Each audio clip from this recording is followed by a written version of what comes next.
Do you then believe in a part of the book and disbelieve in the other?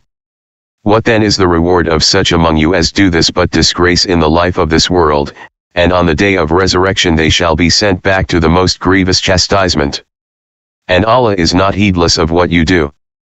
86 These are they who buy the life of this world for the hereafter, so their chastisement shall not be lightened, nor shall they be helped.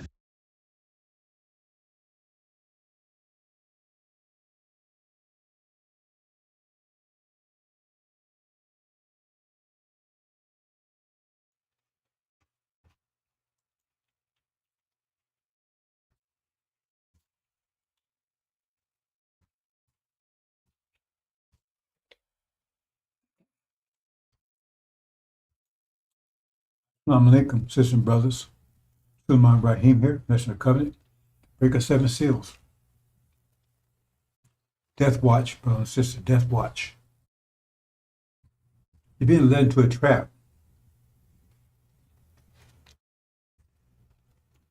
It's be a shock, because you don't even see it coming. It lulls you to sleep.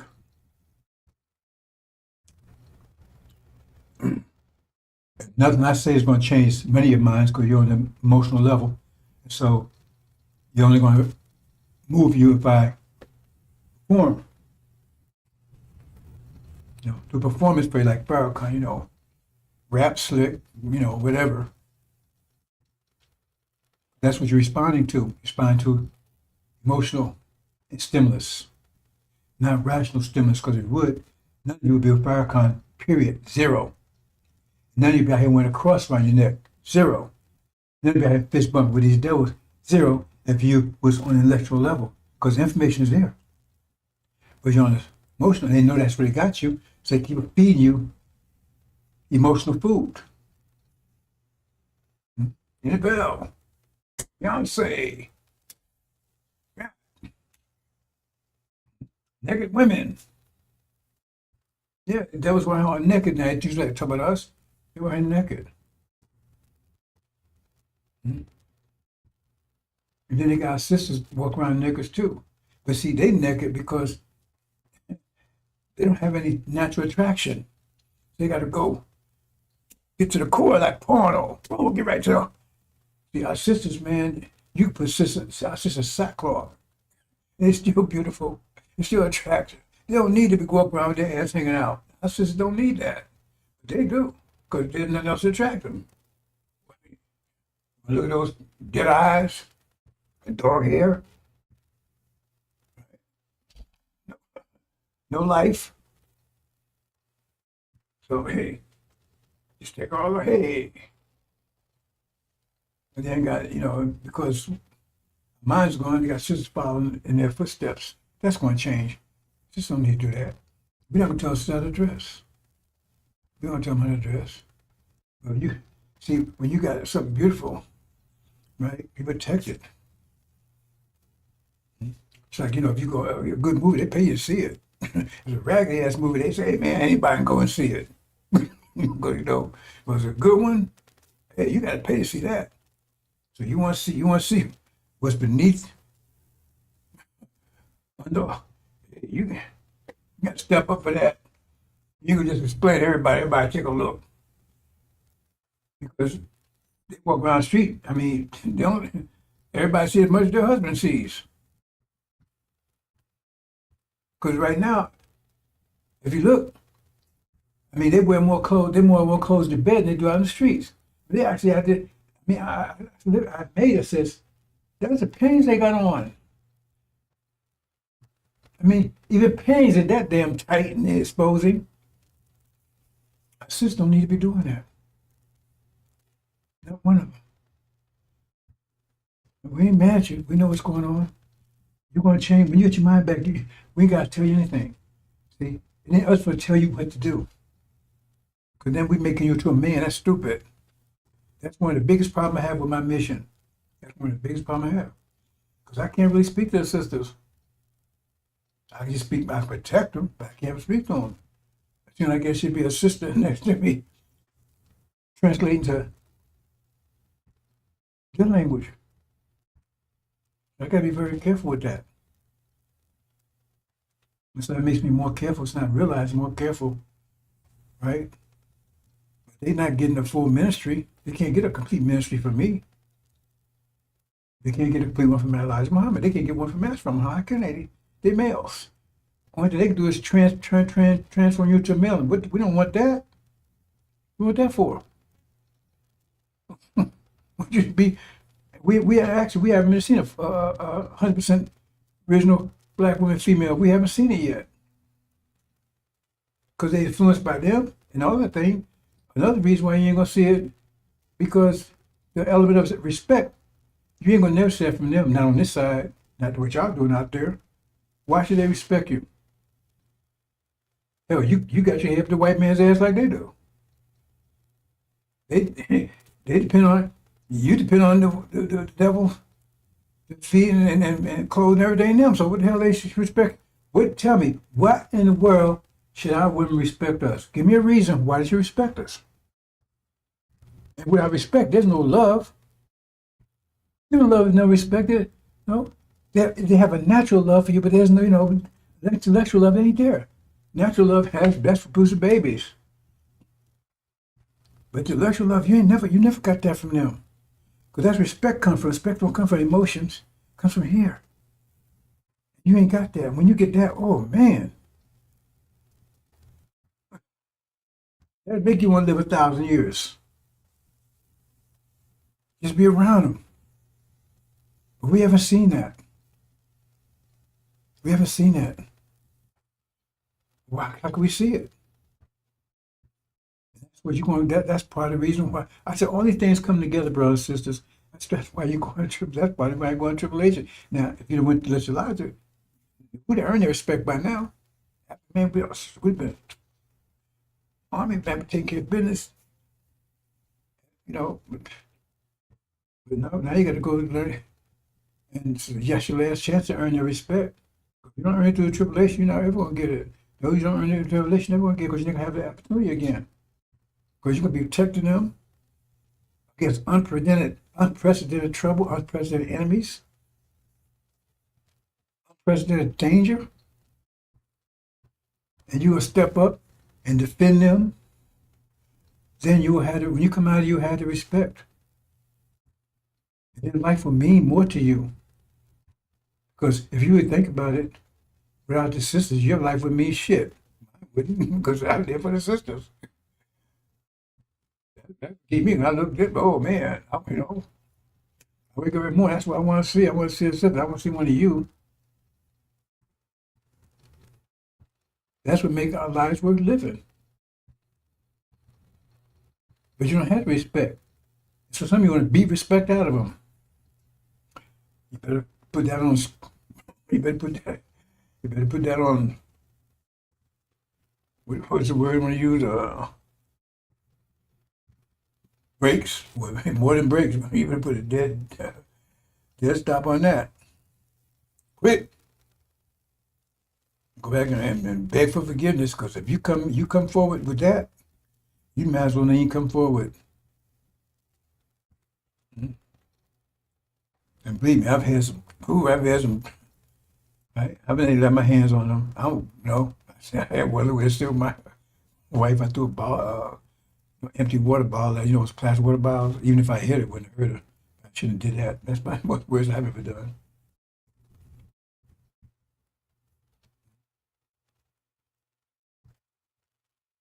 Now, if you come forward like that, that's the problem. See, the thing is that they see, and I got a picture. I should have showed the picture. There's this devil. She has some artificial lips, man. Walmart lips, man. I mean, you look like a clown, man. I'm gonna show that picture. But they trying to be like the sisters. The sisters turn around trying to be like them. I mean, that's kind of stupid, but that's what we are. Now, so his sister at the gym, she come there, man. She got the big old fro and everything, right? And I wanted to say something to her. I wanted to tell her, sister, that's that. She wear it, boy. She got her tight clothes on, and but I said, man, she wearing it. So I said, that's a queen right there. She's proud of her hair, because it's a crown. Somebody said that's a curse. It's not a curse. Let me speak about, I'm going to speak a little bit about genetics. Look, take time and read something. Hell with that goddamn FL shit. Take time and read something. Read up to genetics.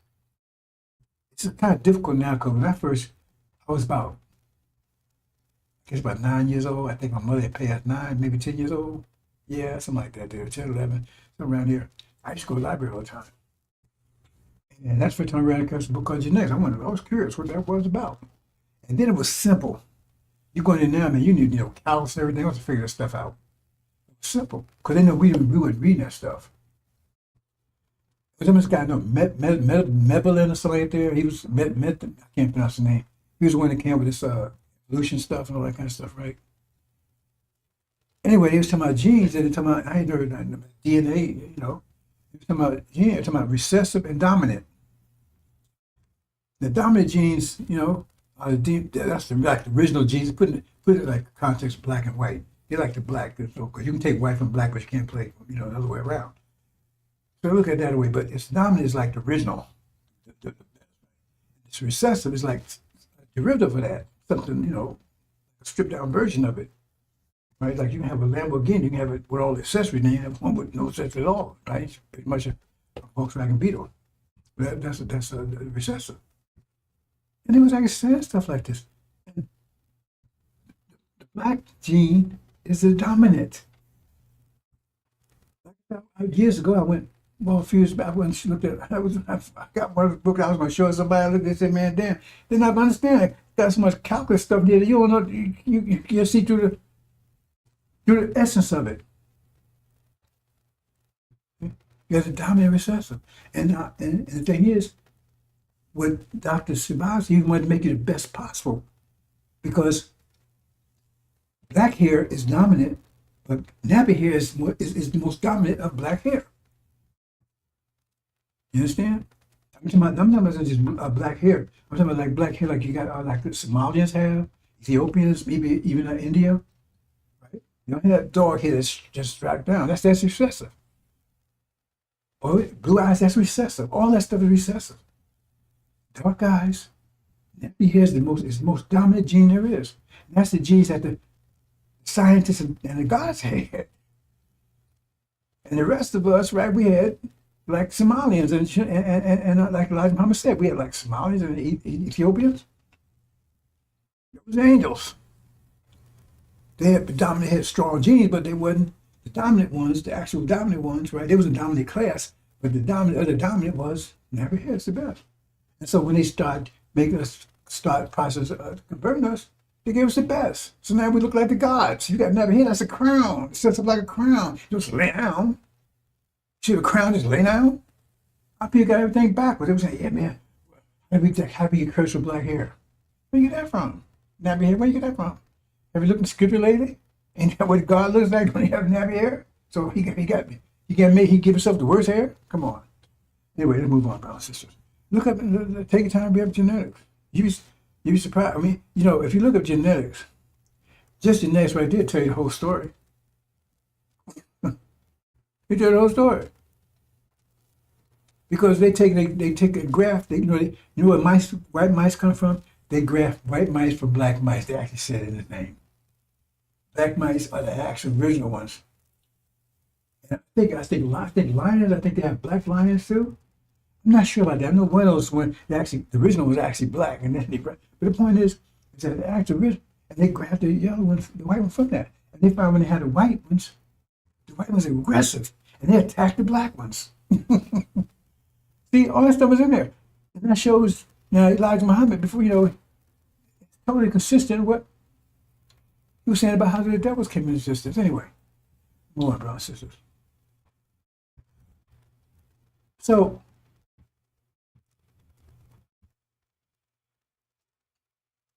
Well, let me play a couple of things. Well, maybe hold on. But like I said, taking a while to put this together, but sometimes I can't organize like I want to, because then if I do that, I'll take another 2 hours, right? So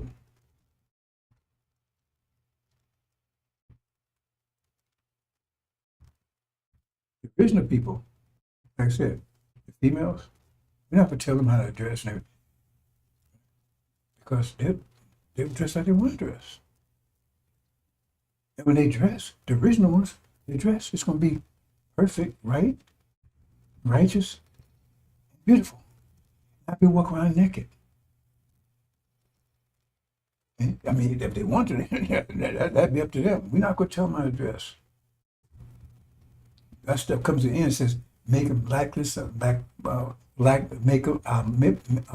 and likeness, right? Image and likeness. That means we're going to be like the gods. That means we're going to have they must have woolly hair too. Then male and female.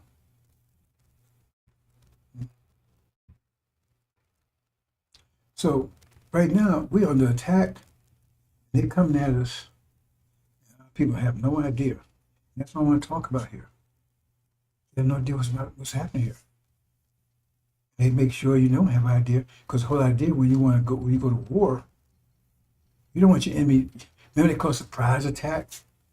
You want to surprise the enemy. You want to let the enemy know what's going on. Surprise the enemy. Right now, we're under attack.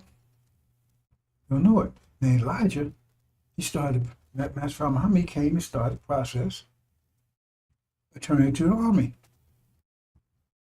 He started the process. He set the FOI army in the middle.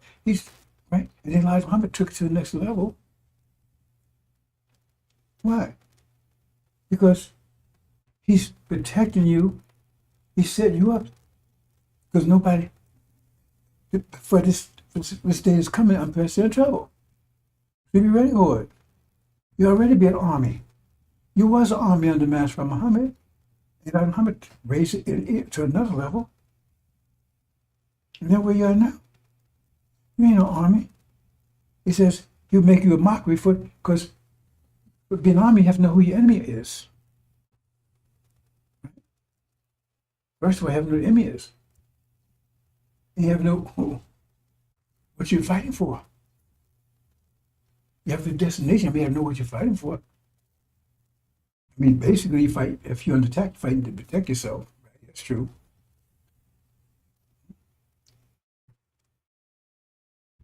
But Elijah Muhammad built an army. And what happened? Farrakhan came in, neutered it. Now he's in love with the enemy. He's not fighting against the enemy. You know, I'm gonna divert here for a minute, right? You know, I had played this tape of 911 when he spoke on 911, but he was like passionate. Hey, man, they do all this stuff to our country. Our country.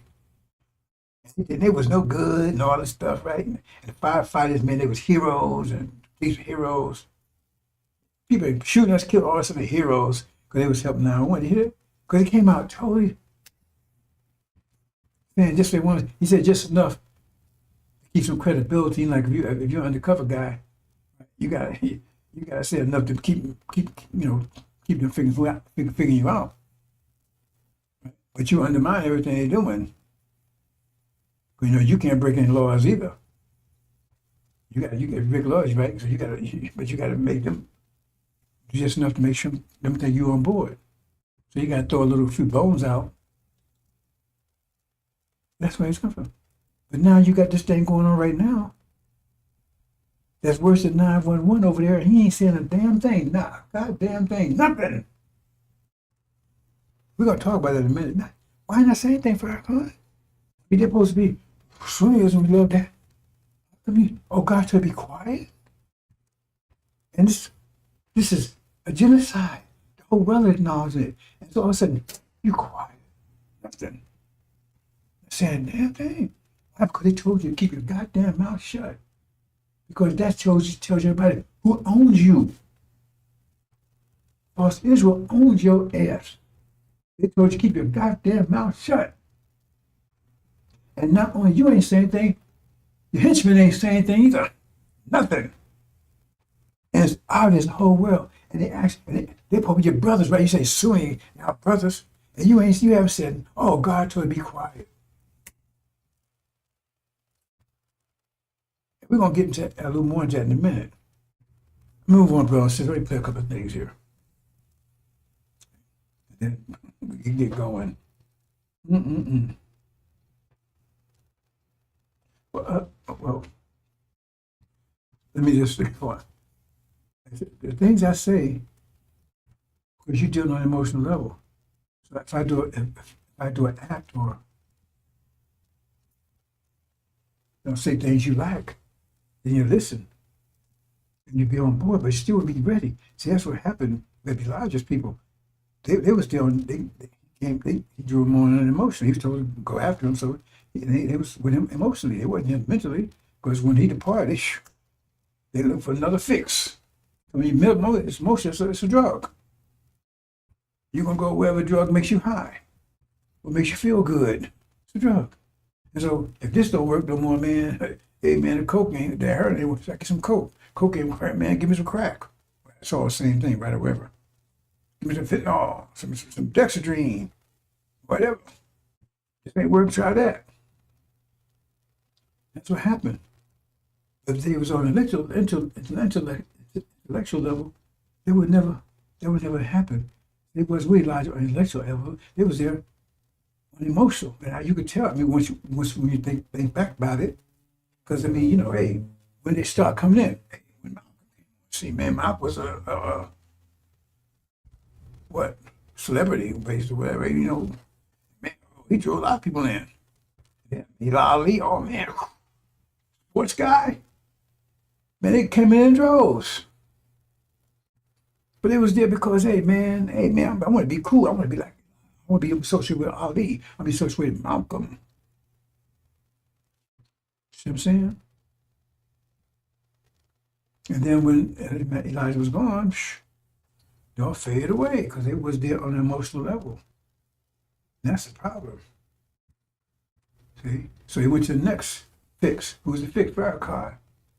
He's strutting around with $500 glasses on, big old $10 rings, and talking slick with his white folks' hair, right? And follows the devil. Speak clearly, right? Right? You can enunciate clearly. I put it like that, but he won't speak clearly. The difference. And so they track to him. And you know that's that because if anybody out there is on an intellectual level and all they gotta do is read, they say Exodus applies to us right there. Case closed, full stop. He's over, he's through. It can't be any clearer than that. It tells you exactly what the sequence of events is, and they acknowledge Exodus. It's the timeline. They acknowledge that. They acknowledge he's Aaron. God damn, what's your need? He says Aaron, and what did Aaron do? He claims I'm Aaron. What do you got to come and tell you, man? Look, I'm full of shit, man. Look, I've got shit in my mouth. I got shit all over me, man. What's happening, bro? I got, you can't see and smell it. He got to tell you it's on him. You don't see this shit? You don't smell it? He got to come and tell you this. I got shit all over me, man. My breath stink. You can't smell it? You can't see it? It's right there. He claims it. Aaron, I got to look what Aaron does. He says I'm Aaron. Damn. That's how sleepy people are. Why are they there? He come. That's why I said, what said the crime was said Satan. He said, hey, when the time comes, Satan say, hey, I had nothing to do with you. I called, you came. Yeah, hey, I called, you came. I was Satan. It's like that song about what was that? Lou Rawls about the woman and the snake. He went along the woman along the beach, real cold. His snake laying there, made just about frozen. She feels sorry for the snake. So it's frozen. It's not dead. It's just it's pretty much frozen, right? Take it home, put it in the fireplace, warms it up. Snake comes alive, loose and everything, and then he bites her. And then she's going down from snake poison. And she looked at him. What are you doing? And he thought back and said, hell, you know I was a damn snake when you. I don't know if you heard that song, that Lou Rawls. No, the snake. Everywhere you look, it's come up shit on him. So that tells you you're on an emotional level because he tells you that shit, man. That's barbecue sauce. You smell it. It's a new brand. That's something, right? Or maybe something wrong with your nose. You get your nose corrected. When he tell you he's erring, he's telling you he's no damn good. He's deceiving you. He's turning you away from the message and everything else. If he says Aaron, he does, that's exactly what Aaron did. So what else he got to do? Beat you on the head? Boop, boop. That sure don't miss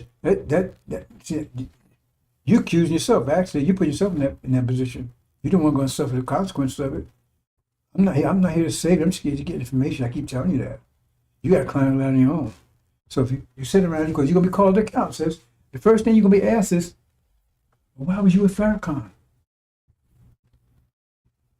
Silence. Why was you with Farrakhan? It better not be an emotional answer. It better be something that you can tie down. Show me a scripture that verifies you. Cricket, because you can't. Show me something in message of black man or how you live, whatever. Oh, well, message said, go where he goes. Well, he said after he leave? Yeah, while he was the president, because he was for obeying my orders. But didn't Farrakhan tell out of his own mouth that Elijah said that he would be his worst hypocrite when he leaves? Didn't Farrakhan out of his own mouth he said it? Move on, brothers and sisters. I'll play a couple of things in. I'm going to get to a point I'm trying to make here.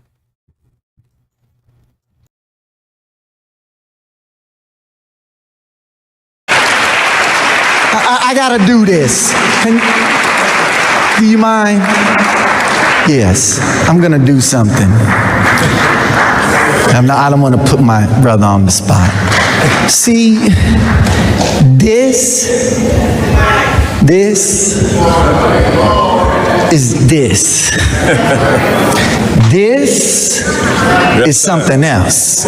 Love and faith transcends color.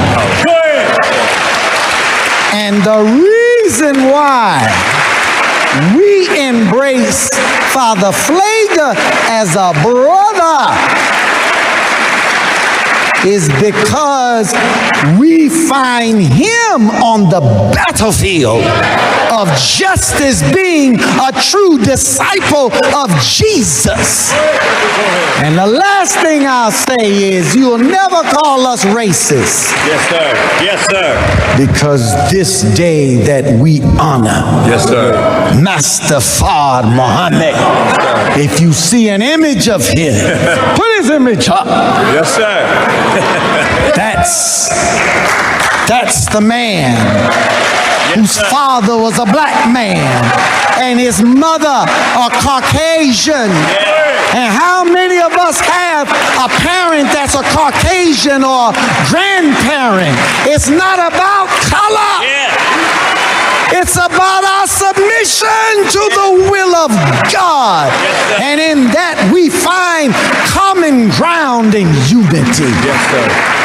So I'm only one shade lighter than you, so. And Mustafa may be 4 more shades lighter. We a family. Yes, sir. Let's stay a family and be a family and love each other as God would have us to love each other. We love you, Father. Happy Savior's Day. Thank you. I had to do that. We love you. One more time, brother.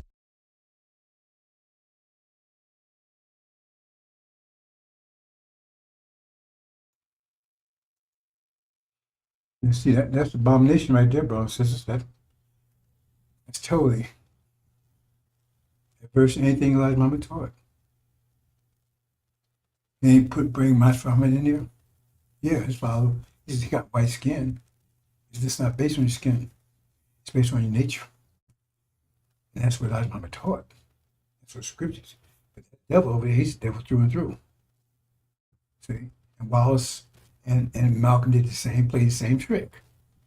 They went back on skin color because they knew they fool people. Well, he said, white man, the devil. Look, these people white. Yeah, so they white. They Muslim. That's a trick. They playing the same trick here. And skin. Same trick there. About your nature. See? And they got to play a trick because Farrakhan, he is a devil. It's based on the seed. And that's biologically correct. It's not scriptural. It's not spiritual. It's not religious. That's biology. It's like apple seeds produce apple trees.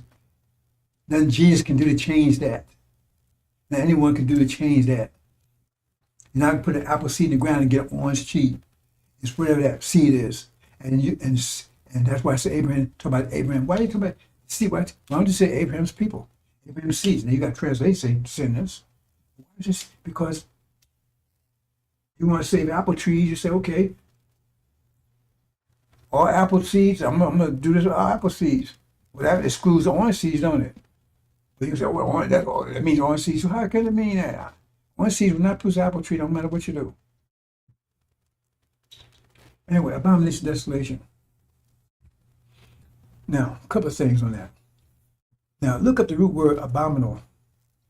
And it says, the uprising was put down with great cruelty. See, why is no one talking about that? Why is no one talking about it? Because it's going on right now. It tells you where it happened at. It happened over in Jerusalem. That's what's going on. And that's a sign of the end. Major sign, abomination, desolation.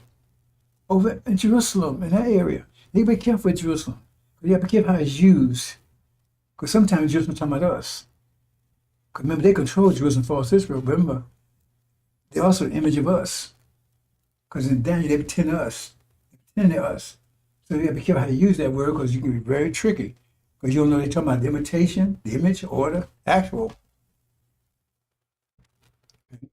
That threw me for a coup. I said, well, that sounds like they looked at it carefully and you look at it, you care, oh. See? So in Daniel, you're talking about, he had the image of gold. But the image of gold is brass. And that statue was gold, silver, brass, and iron. So it's not brass real good, you can fool people think it's gold. That's what Nebuchadnezzar had. And that was a fake, that wasn't really Nebuchadnezzar. That was, he was the fake Nebuchadnezzar because the real Nebuchadnezzar was gold and he had a bronze Nebuchadnezzar. People don't get that one. That's what Farrakhan, oh, Nebuchadnezzar over there, that's, you know what he's talking about. Because he had an image of gold and the gold. The image of gold was the brass. He also had a brass Nebuchadnezzar. The brass Nebuchadnezzar had the image of gold. that's too deep for you, I guess. And so he didn't know what he's talking about. But it's a desolation. When you see this, you pose it. It's time to start fleeing. But how can you flee if somebody don't tell you about this? Because no one is talking about this. And you go out there 3, 4, 5, 6 years ago, I was talking about abomination desolation, where it's going to take place, and now it's happening right before your eyes. Look out there, unless they're going to do this what they call it, deplatforming. They've done it several times. Before it happened, I told you where's going to happen, who's going to happen to, the nature of it. That's what's going on right now. Abomination desolation, we're going to show you some quotes, scripture. But nobody's talking about it. And that's a great sign. That's a great sign of destruction. Go see abomination desolation, that means, and you're going to see it, it's going to give you a blow up over there. It's blowing up over there right now before your eyes, actually. Abomination desolation going on what? Almost 2 years now? And that would lead into, right, a great conflict, war in the Middle East, which it had already done. The war is not over. Everybody's telling you that war is not over, just on pause. The fight's not over, man, it's just between rounds. I was telling you, the war's not over. There's not even a ceasefire. It's just a pause, a ceasefire. So, okay, you made agreement. They haven't done that. They just have a pause. And when they go back, it's going to be worse than it was before. So far as Israel was about nearly destroyed the first time around. The problem is no one's talking about it. That's what we're going to talk about today. I'm going to point out some things. Let me see what else I got here. I put this together kind of hasty, so let me get all things out the way.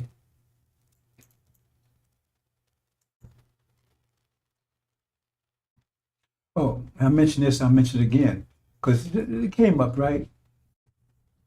I get a little, and say you put together an army and it's doing them it done to you, they're going to come after you. Well, they won't come after you physically. They'll come after you mentally, but that's almost over. They've been after you mentally for 40 years, and they've really turned on since Elijah Muhammad showed up, and they come at you all kinds of says, let's deal truly with them. So they say it means they come at you mentally. When that fails, then they come at you physically. Right? With weapons and carrying on. Well, you can't defeat those weapons, right? In that situation, that's you said there would be a battle, physical battle. Okay? See, that's somebody kind of. Well, you said all you gotta do is you say angel and all that kind of stuff, right? You still gotta eat. See, first we break them mentally, then they come at you physically. First, that's where you break them here, mentally, and then last thing they come at you physically. At that point, you got them. You already destroyed their mind. They come at you physically. They came at us physically for 40 years. That's why it says here. And if when they come at you that way, right? You're gonna have armor. Said you will be armed by Master Farad Muhammad. You will be armed, not by me. You'll be armed by guns and stuff made in America. You'll be armed. Wait a minute. Think about it. The wheel. Isn't that a battleship? Is it a Quran, a book, or somebody reciting? It's a battleship. Come on, why do you have to say these things? It's a battleship. So the God, he said, I need a battleship, but you don't need one. And you're gonna be on the ground, and they come at you with guns and knives. But and you got some fools. I want to get a gun. Where you gonna get a gun? You go get your gun. That's not the point. So where you gonna get your bullets from? When you run out of bullets, going back to the devil, give me some more bullets I shoot you with? No, you don't have those arms. It's like Master Muhammad's not going to come back with a jet plane either. You got something superior. So you have arms, and they'd be more superior to theirs. Because you come out, you see the great army, tell right there, every man armed for war. Sometimes I said, do I have to say everything? Like, people walk around and say, well, they be shooting at you and everything.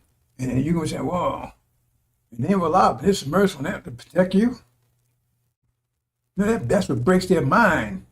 They put them in a situation to come at you. When they come at you violent, that means you got them. That means they have nothing left. Mind's gone. Because they control you mentally, like they do now, they don't need arms. You got two sides of you. You got the mental side, and you got this emotional side. I keep telling you, you got two sides. Right? So if your emotional side is getting control, then your mind is in prison. Your brain is in prison. Your mind is in prison. Why? If your emotional side is in control. That's what democracy is all about. It's not about doing the right thing. It's about doing how you feel. So right now, you operating on the emotional side because you're not taking operating based on what's right and wrong. You operating based on how you feel. Because if you did, you'd be on top of this mess a long time ago. That's right with Farrakhan, because it make you feel good. And I'll be wondering sometimes, I said, what's going on? When I think about Royal, I said, man, he used to punish people, make them stun. Why was they with him? They didn't have to be. But something, there had to be an emotional trip because sure could be intellectual.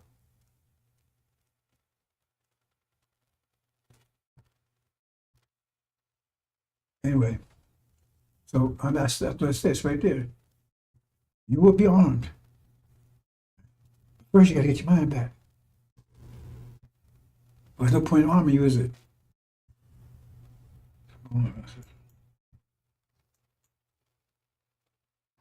And no, they see some things so simple. Everybody's 666, man. Going over all kind of mental gymnastics over 666. When it's simple as hell. It tells you what the power of this, especially the first one, is sanctions. America. They're the only place to do all these sanctions all over the world. I'll show you who that beast is. You got to go to these mental gymnastics. Oh man, it's gonna be the mark on us, all that kind of stuff. Yes, the mark. You understand what the mark is? It's not something gonna tattoo you with. You understand the angel key. Right now, you under the mark. People that's not under the people the people that's under the mark, they can buy and sell. That means they part of this world's life. They're on board with this world's life. So you got the mark. See, those that didn't do when he wasn't a part of this world life, he marked them. I mean, he didn't mark. If you had the mark, right, you could buy and sell. If you didn't have the mark, so are you buying and selling? Are you right? You had a mark. We're trying to erase the mark from you. And Muhammad's trying to remove the mark from you. Who don't have a mark? Okay? The people that he's sanctioning, they ain't with the program. Russia, China, and Iran. If you understand the key, they don't have a mark. Because they ain't going on the program. So they're sanctioned. But you need to see on your key to see that. You had a mark. Farrakhan has a mark because he's telling you, hey, we got to go along with this. He's down 911. Man, hell with now. They kill 911. Look, first, that's between them and Ishmael. But the point is, I'm going to step in and moan because of 911. When I'm telling everybody they're going to burn this whole damn place up, I'm telling everybody that's what I say, they're going to burn the whole damn day down, right? It's like, I'm going to execute this guy. He's a traitor. I'm a traitor, right? He messed around and fall, right? I'm going to execute him tomorrow. He messed around and fall today. And so I got to take him to the hospital and patch him up and all that stuff, right? He broke his finger, right? Oh, we got to put a cast on his finger. Are you out of your mind? You going to execute the guy tomorrow? We got to put he broke his wrist, man. We got to put a cast in him, man. We got to have a doctor, get x-rays. But you going to execute him tomorrow? That's what I'm saying. People would think. He's up talking about, I ought to play the thing. He was having a, oh, I don't want to go there, man. He was having a sexual experience. Put it that way. Talking about, oh, 911. He went off on it. They did all these bad things from my Arabs over there. They no good. They wicked. He went off. I thought the man was going to, have a sexual experience up there. Yet, they're going to burn this whole place down. They're going to destroy it. But not according to him, right? Because he's going to save everybody. He's going to get America to repent. Everything's going to be happy ever after. We're going to be brothers and sisters. That's his program. That ain't Elijah Muhammad's program. But it said clear, Malachi's place is going to be burned up. So why we want to stay here? See, it's mixed messages. But he only get away with that because you're on the emotional plane. Because as long as he say it in the way that you like it, as long as he looking cute, like these rap songs. They be calling sis hoes, bitches, and everything else, and it's just rock her. Because she like the beat.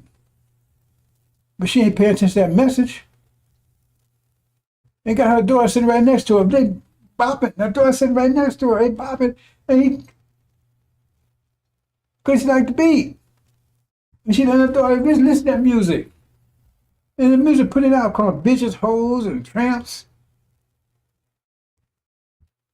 And he's like, listen to that because it's the beat. Same idea. This is very simple. See, identify who 666 is. America, Britain, falls Israel. See, identify who Gog and Magog is. Read chapter 20. Only two nations. This Gog and Magog, they both rule the world. Only two nations been doing it. Only two nation empires been America and Britain. There's only two world empires has been that you know about. So that's easy to identify who Gog and Magog is. Oh, well, Magog is Russia. Yeah. Be true, I'd come out too, and they'd see the whole world. It'd be, who's that? Adam. Adam's all mankind. Is all mankind ruling the world? No, Europeans are. It's easy. This stuff is easy. Here, if an emotional plane only makes sense to you, I'm cool. Rocking jazz and playing some music in the background. Oh man, let's turn on the Brother Suleiman, man. Let's have beat he got in the background, man. Right? Hey, man, he saw the game last night, man. He gonna let's see what he got to say about it. Then I have all kinds of people listening. Be talking about nothing. We're gonna talk about a few things in a minute, brothers. These things are simple calls. But everybody's going to do it. How can preaching talking about? How can they come up on this desolation? But it's clear. It's clear who they are. Who's the only country on the nation in the world? All these sanctions come from America. He said that's what his web would be. You wouldn't be able to buy or sell. Damn. Sam Brown says that's what judgment is about. Be asked about that. Why didn't you see that? Why didn't you? Well, I was just believing Farrakhan. Well, why? Well, he lied. Elijah told you to believe in him? Well, did you hear Elijah say that? Show me the proof.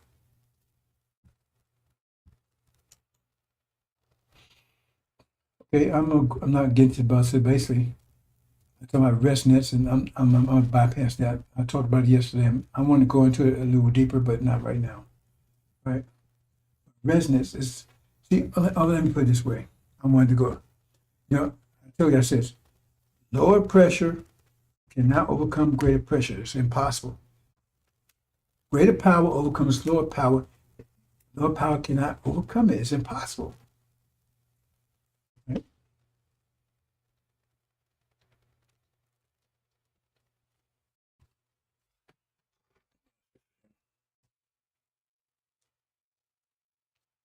Here.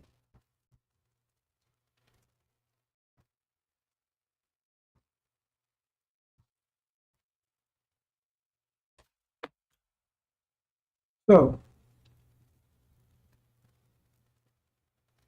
this is where wisdom comes in there. Okay? Because you say, man, that guy got high pressure than me. He got high power than me. What can I do? Now, you can it's two ways. Marketing might talk about quality and quantity. Okay? Now, if you have, if you, on a natural basis, you say, okay, energy levels increases as the universe contracts. I told you, approximately 50 years, we get an energy wave. If I can prove that, right? Momentum in heavens and earth would come all of a sudden. So you say, wow, I calculate, I have enough energy in 150 years, three cycles. If there's enough pressure to deal with that, it's like, man, that's a long time away for 250 years. Right? But it's about me to do anything else. Where is it? Okay. That's say you have wisdom. That's where resonance come in. That's the wisdom of telling Angel Smith. Right? Because that one is a high reaction rate. So in other words, what you do is you say, put in terms as money, right? Okay. You'll get $1,000 a day. So he gets $1,000, he spend it right away. Party. Next day he spend it. But you ain't spend anything. He's holding it. You see? So now your wealth is building up. You have fun, but your wealth is building up. That's why you're more wealthy than he is. Same thing. So what happened is that he punches you, you don't react. He got greater power than you. Boom. So he got a 10-pound punch. Every day he hits you with a 10-pound punch. Bam. And you, right? Now if you react, remember you got less energy. So maybe he can put 10-pound punch, but maybe you only put a 1-pound punch. 1 pound back, right? See? Because he got more power than you. So if you fight back, he's gonna hurt you. It's okay. 10 days, right? Boom. Every day you boom. Right? You got a reaction rate, right? Where you can cover every day, right? 24 hours you can recover from that punch. Right? So every day, right? Boom. Boom. Right? But now you're absorbing. You recover it because you're absorbing it. So after 10 days, right? Look how much hitting you with. So he hit you 10 pounds every day. After 10 days, 100 pounds. You still have 100 pounds of pressure. Because you didn't react. If you reacted, right, you only reacted.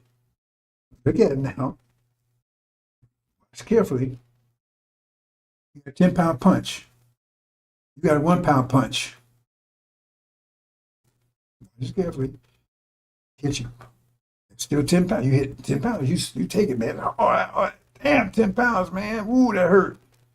You take it. Because you hit back. You hit back 1 pound.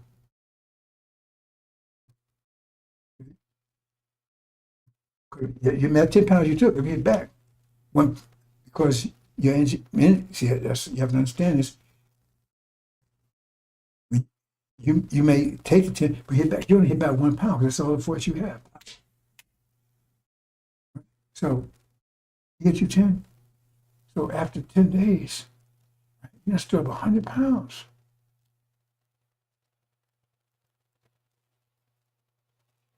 You know what I'm saying? So you keep storing this up, storing it up. Until, remember, the only way you can retaliate because your energy level is lower. So you want your energy level to get up to equal or, let me say it another way, 'cause I know you're gonna miss this. Hit you with 10 pounds, or you can get back with 1 pound because they have more power than you. 1 pound. So for every 10 pounds it hits you, you're gonna hit back 1 pound. Every 10 pounds hits you, hit back 1 pound. All you can do. But if it hits you 110 times, 10 times 1 is 10. So now your power is equal to his. You get it? Your power is less than his. If you were 10 pounds, you're going to retire by 1 pound because he has more power than you. But you took 10 pounds, that's hard cost. You have 10 days, remember, because every 10 pounds hit you only hit by 1 pound. But if you take 100 hit, that's a hell of a hit. Now you can punch back with 10 pounds equal to his. But what if you take another 10 days? Now but you have to have the structure to hold that. You got to be strong, you have enough structure because that might tear you apart. You might have hit 10 pounds, man. I might, 20 pounds, man. You might, you see what structure comes in there? You have to have a structure where they would handle 10 pounds, 20 pounds, 100 pounds. You have enough structure to handle that. Otherwise, you come apart. So let's look at this carefully now. Hit you 10, you're going to retaliate 1, so you don't retaliate. You absorb it. Another one, 20, now you go twice that, right? Now you got to absorb 20, then you hit back with 2 pounds still. Keep doing that for 10 days. Now you got a 10-pound punch. You hit them with. But you got 100 pounds of anger in you. 100 pounds of pressure on you. Damage. Hard cost, right? But now you got your points equal to his. So you go another 100 days, right? Oh, man, it really beat your head, tore your ass up. But you was able to withstand it. But now, you got a 20-pound punch. He got weak structure. He can't take a 20-pound punch. You get the point, brothers and sisters? That's where wisdom comes. That's resonance. Submit. Just take it. Let me keep punching you. Because eventually, you have to do the math to show, draw it out for you. Eventually, then you crush. Eventually, you hit one punch, you're gone. Because you don't have the structure you got. You with a 20-pound punch, he hit 10 pounds, that's all he could take. Hit you with all he got, 10 pounds, boom. So he can take a 10, he hits you with 10 pounds, he can't take a 10 pound. He can take a 10 pound, but he hits you 10 pounds. But he can take as much as he hits you with. But he can't take 10, 12 pounds, he can take 20 pounds. Now you built a 20-pound punch. So now that's boom. Destroyed. Because use resonance, use your head, your eyes. So you let that fool build up your pressure. You let him actually build what he was doing. He was actually kicking himself in the ass because he was building up a force that was going to destroy him. That's another form of consequence, resonance. Using consequence, the wisdom of consequence. Like I said, personification. I talk about that personification, how to control consequence. So we dammed it up. Now I'm explaining more detail about the damming up process. See? That's what I'm try to give you more details and mathematics of it. Show you the damming up process. We're damming up, so you dam up all that. But you have to look how much you had to take. But now you have enough to destroy him and everybody else too. Look what you had to take to do it. The only way you could do it, you had to have a greater structure to be able to do it. Otherwise, they would have broke you. You'd have been broke before you got that. Because 20 pounds, I can't take 20 pounds, 50 pounds. Oh, you take 50, right? That's how strong we are. We could absorb all of that during hard costs. Because it's consequence, but we store it up. So we stored up enough, right? We have to say it, brothers and sisters. We got to say it. Now we do double of them what they did to us. That's where that comes from. That's why I give you the math of it. So we get double. So by the time when it happens,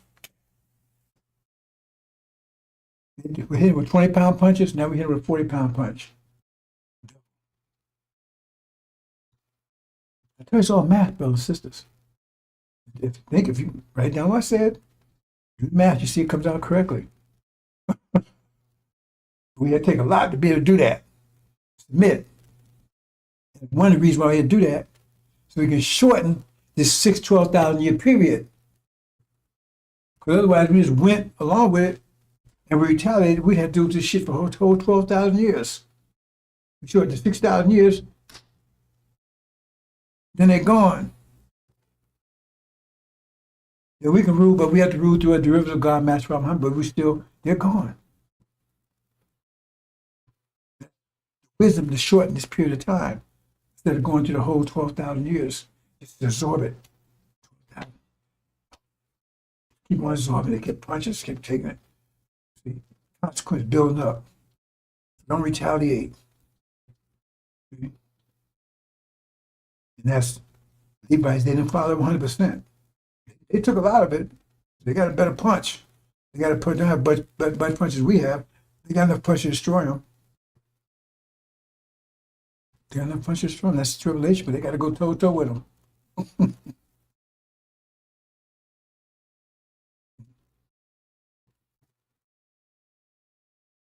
Hope you understand, brothers and sisters. Trying to get the math of it. Think it through if you can, brothers and sisters. Structure. We got maximum structure, so we can take it. They're strong enough to take it too. Not as much strong as we were. That's why we were out here all together.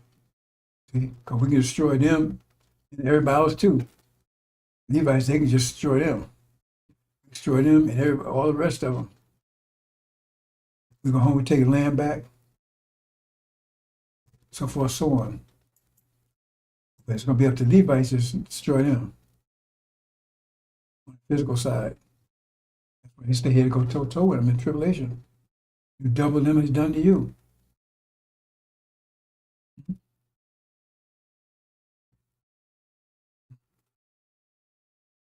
They get their mind back. Structure. If you understand geometry, this is a stronger structure than this is. This is stronger structure than this. This is a weaker structure. This is the strongest one. I'm not going to the geometry of it, but anyway, it is.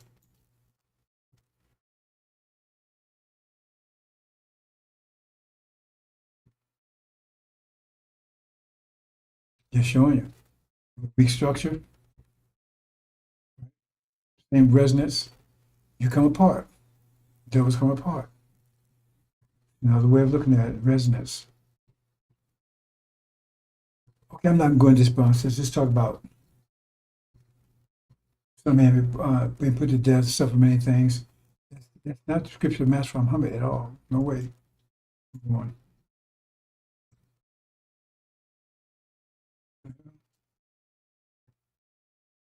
Oh. Oh, boy. I can't tell you what happened to this now.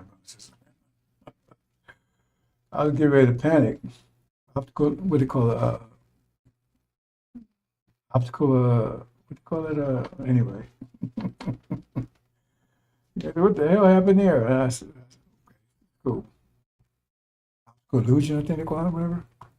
Omniscient desolation. Okay, we got to ask a couple questions here, brothers and sisters. Let's go questions here. Thus saith the Lord God, this is Jerusalem. 5. Oh. I'll play a couple of things, brothers and sisters, so just I'm them. Just have time, pay attention.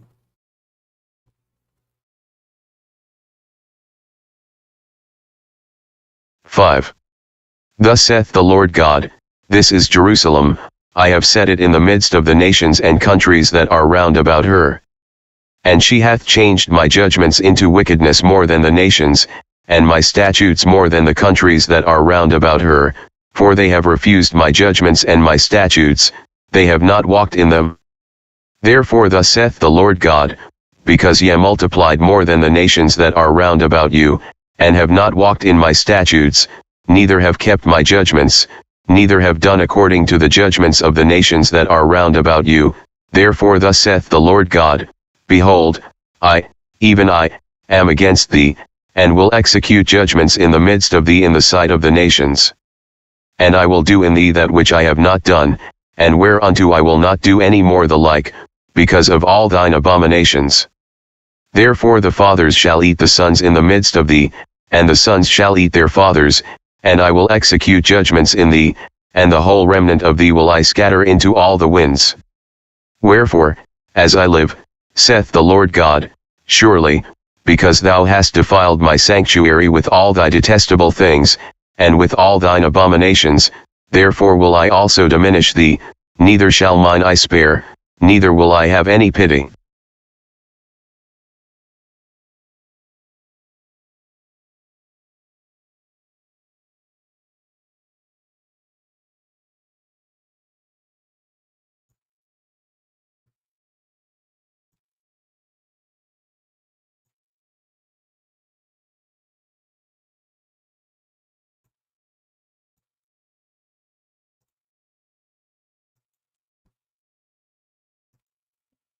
Now, is there no doubt, any doubt? Some of Jerusalem tell you where it's at. It's in the midst of the nations. We're not in the midst of the nations, we're in the midst of America. Midst of the nation, that's them. They triumph all those nations over there.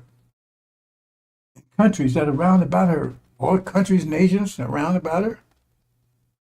They got nations, Iran. They got the countries, Jordan and Iraq or whatever. He has changed my judgment into wickedness more than the nations, and my statutes more than the countries that are round about her. See, she's worse than the countries around about her. She knows she obeys even obey Islamic law, right? And more than the countries that, right? Because remember, the Islamic law is pretty much so-called related to Jewish law. Right? Therefore, say, Lord God, because ye have multiplied more than the nations that are round about you, have not walked in my statutes, neither have you kept my judgment, and done any according to my judgment of the nations that are round about you. Therefore, thou hast said, Lord, oh, I am against thee, and it will execute judgment in the midst of thee and the sight of the nation. I told you, everybody's going to see this. She's going down. I mean, this is going to happen between now. It's going to happen before December. My actual educated guess is before October. So well, that's what less than 60 days. This was going to happen to her, right? And neither has done according to my nation. Therefore, as I say, Lord, even I'm against thee, and I will execute judgment in the midst of thee in the sight of the nations. Everybody's going to see it. See, that's talking about us. Now we'll do to thee. That's why you better careful. When they say Jerusalem, that's why you read it carefully, because when they say, they're talking about, it could be talking about us. They're talking about them. We're not surrounded by nations. I will do to thee what I have not done. I mean, it's going to be something exceptional done to them. Right? By the end, but what's done to us is terrible. Our cost, but it's not bringing us to an end. It's something we suffered, but we're going to get a reward after it. It was told to submit. But this is something else, which I have done, and with I would not do it anymore to lack. This is going to be something to stress them. Right? It's never been done before, and never be done again. Therefore, okay, because thine abominations. Abomination. That word. Therefore, the father should eat the sons in the midst of her, and sons eat their fathers. We never came to that over here. Never came to cannibalism over here. It's them. That's what's about to happen to them, because they're doing that. That's what they're trying to force upon the people in Gaza. And execute judgment in thee, and the whole remnant of thee will I scatter all the nations. Wherefore, as I live, said Lord, surely, because it has defiled my sanctuary, right? They defiled the sanctuary over there, the Dome of the Rock and everything, they defiled it. With all thy detestable things, and Jerusalem is the city of God. That's where his throne will be. Jerusalem, he'll rule from there. Right? With all, that's it. Well, anyway, he's David. That's move on. And with all thine abominations, therefore all I will diminish thee, then shall my anger, my eyes spare, neither will I have any pity. You're going to have no pity, but be total disaster. That's not us, because what we went through, we don't get reward after. It says they would totally destroy them. That's about to happen to them. How come Pharaoh not talking about that? This is about to happen. By this desolation, this was going to lead to. That's how it's going to end. We're going to show it in a minute. Read that carefully. That's devastating. The sons will eat their mothers, and the whole nation, all the world will see it. And there will be no pity, none, no salvation. And that's another thing, because they tell you, what we'll see in a minute. Let's move on, brothers and sisters.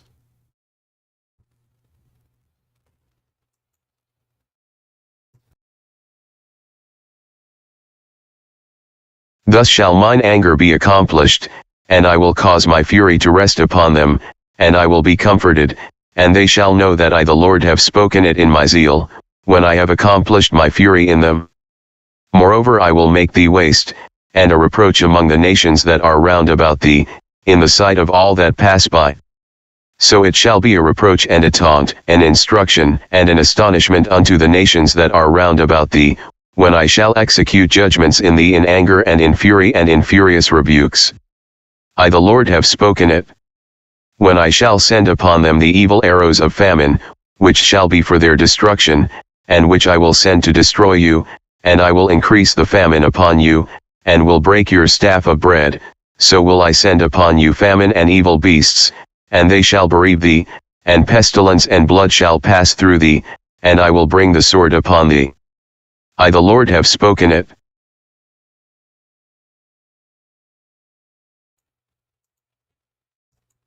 But what's about to happen, brothers and sisters? I told you they're writing on the obituary. What they're doing to so-called guys, it's going to be reversed back on them. There'll be no pity. They become food and water. They be starving so much that cameras in the whole, they're going to send drones over so everybody, the whole world could see it. They want everybody to witness what happened to false Israel. And those that help false Israel. Get to that in a minute. You're going to see this before your eyes, brothers. How can Farrakhan not say anything? I told you this was coming. I told you abomination of desolation. I told you years ago it was coming. I told you when. Now it's here. It's been going on for over 2 years now. One heaven. Can't say I didn't tell you because there's presentations out there. And I don't say the weather, watch the weather. I call it where it is, abomination of desolation. But no one's called it. Because to call it, we have to manifest who they are. So even if they knew they can't call it, it's like 666. If the preachers know 6, that means they have to identify America as the beast. That's why even if they figured out they couldn't say it. When ye therefore shall see the abomination of desolate,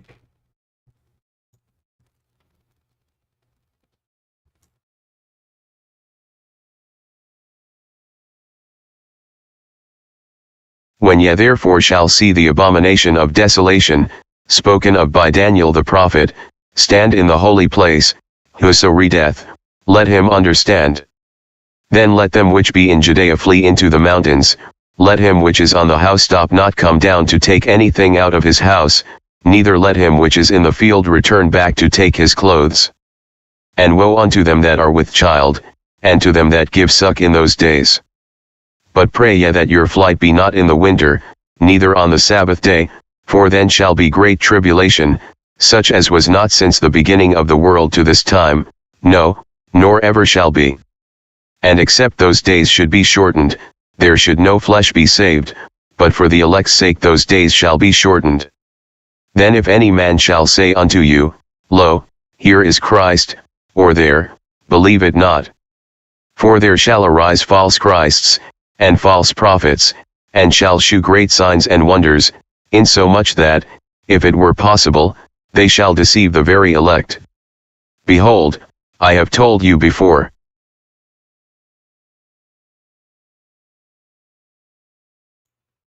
See, abomination desolation again. Spoken, right? That stand in a holy place. That means over in Jerusalem.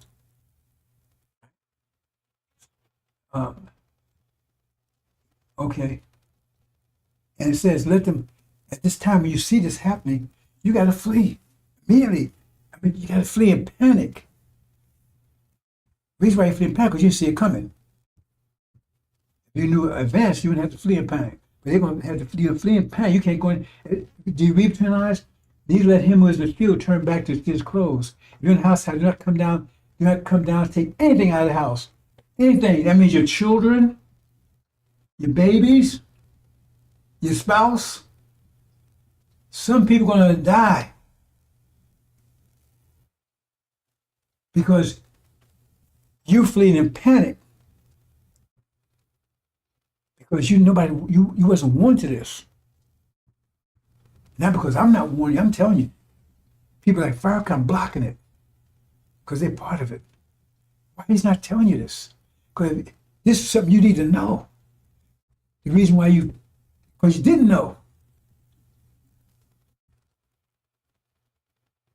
And if you're lucky enough, you found just in time to flee. Because if you knew in advance, right, then you wouldn't have to, you had the children with you and everything be packed. So when you see this, it's going to be a shock. You're going to realize it, and you're going to have time to react. You just have to move. But if you don't, you're going to die. You and your baby are going to die. You and your spouse are going to die. You can't go back and say, do not come down and take anything out of the house. Nothing. Is your baby something? So how come Farrakhan's told to be quiet?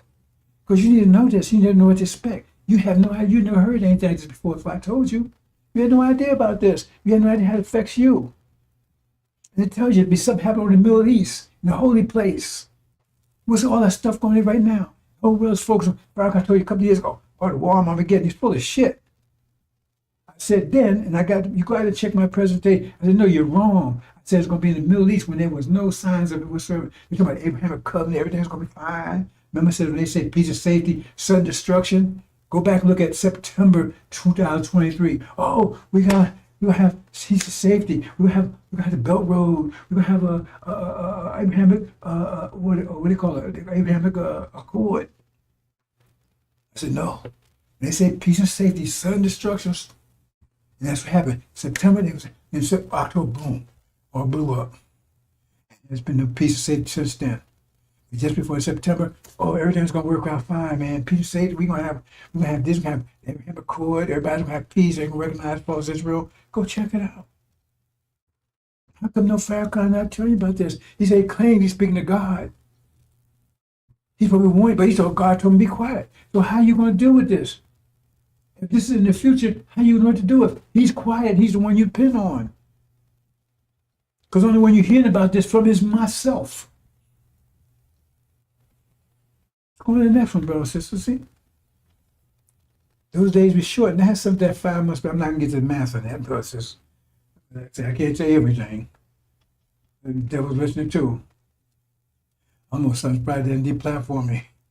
They probably, I got so one reason I really don't know. Because you're not getting information any place. They twist and turn it. I'm telling you exactly what it is. It's clear. Tell you what it is. It's going to happen to false Israel over there. I just told you what's going to happen to them. So we're talking about the nation around about. It's at Jerusalem. That's the only place we talk about is false Israel. Can't talk about us. So they just tell you what's going to happen to them. What they doing to guys is going to happen to them. I said, woe those with child. You have to understand Angel Key for that. It's about American Britain. So I can't explain unless you have the Angel Key. Those that know, have some Angel Key know that at that time, there's woe unto those with child, given as American Britain to Gog and Magog, because when this happened, that's their destruction during this period of time. All is coming together. Let's go to the next one. A few here.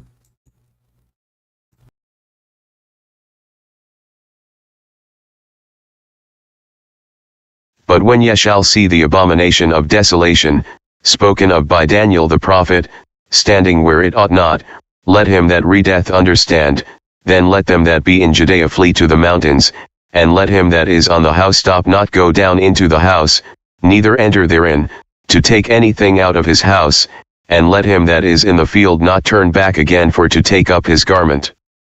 But woe to them that are with child, and to them that give suck in those days. And pray ye that your flight be not in the winter. For in those days shall be affliction, such as was not from the beginning of the creation which God created unto this time, neither shall be. And except that the Lord had shortened those days, no flesh should be saved, but for the elect's sake, whom he hath chosen, he hath shortened the days. And then if any man shall say to you, Lo, here is Christ, or, Lo, he is there, believe him not, for false Christs and false prophets shall rise, and shall shew signs and wonders, to seduce, if it were possible, even the elect. But take ye heed, behold, I have foretold you all things.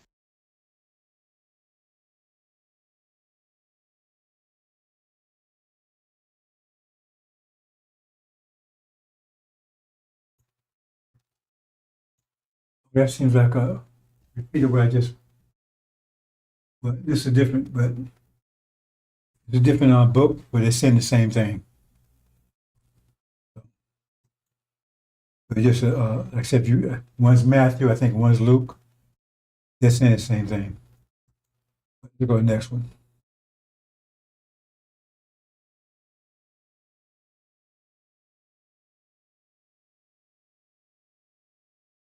And when ye shall see Jerusalem compassed with armies, then know that the desolation thereof is nigh. Then let them which are in Judea flee to the mountains, and let them which are in the midst of it depart out, and let not them that are in the countries enter thereinto. For these be the days of vengeance, that all things which are written may be fulfilled. But woe unto them that are with child, and to them that give suck, in those days. For there shall be great distress in the land, and wrath upon this people. And they shall fall by the edge of the sword, and shall be led away captive into all nations, and Jerusalem shall be trodden down of the Gentiles, until the times of the Gentiles be fulfilled.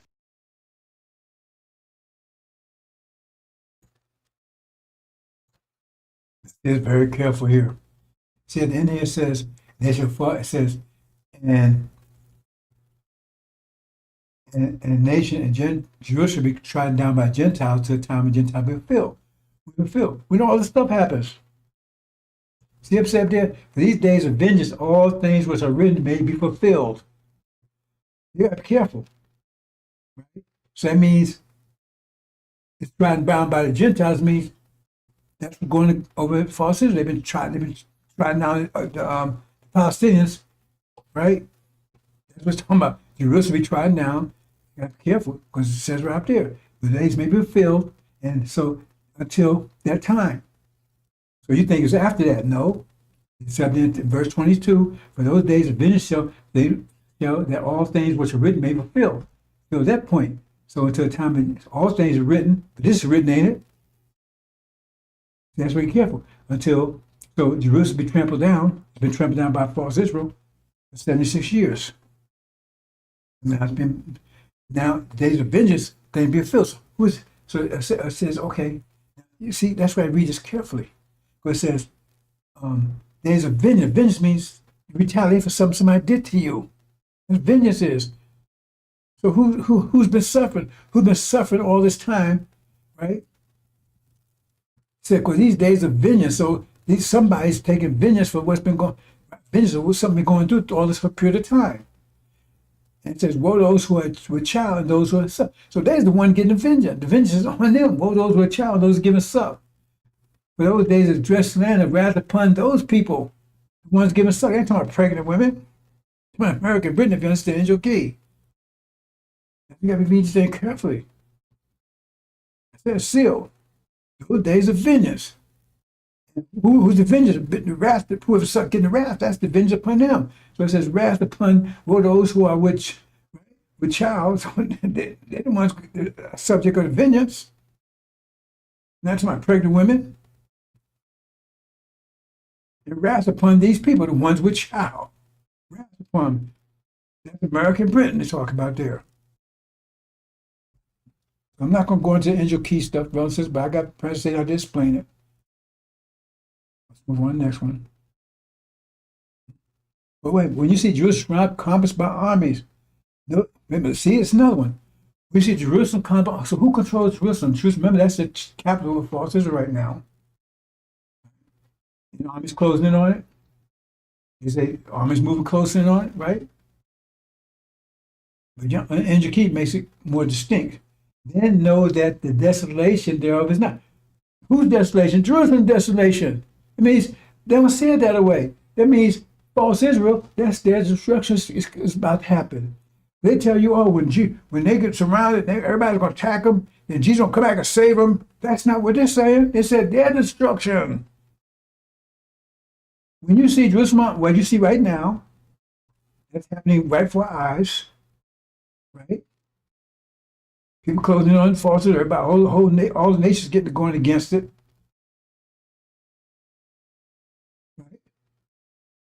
There's conflict with Iran. Iran kicked his ass, right? But everybody's closing in on it. And, it's happening right before your eyes. Right? And it says their destruction is near, and it told you what their destruction would be. So your fathers eating the son your fathers. They don't tell you that way. That means false is about to be destroyed. That means they couldn't be the seed of Abraham. And when you find out, you might find out too late. That's the whole thing about. It's all about you, because false Israel was set up to keep you from realizing who you are. If you realize who you are, then you come together as a great army. I meant to pray and I forgot, so I'm not going to about it. I'll talk about it. Behold, I will make Jerusalem a cup of trembling unto all the people round about, when they shall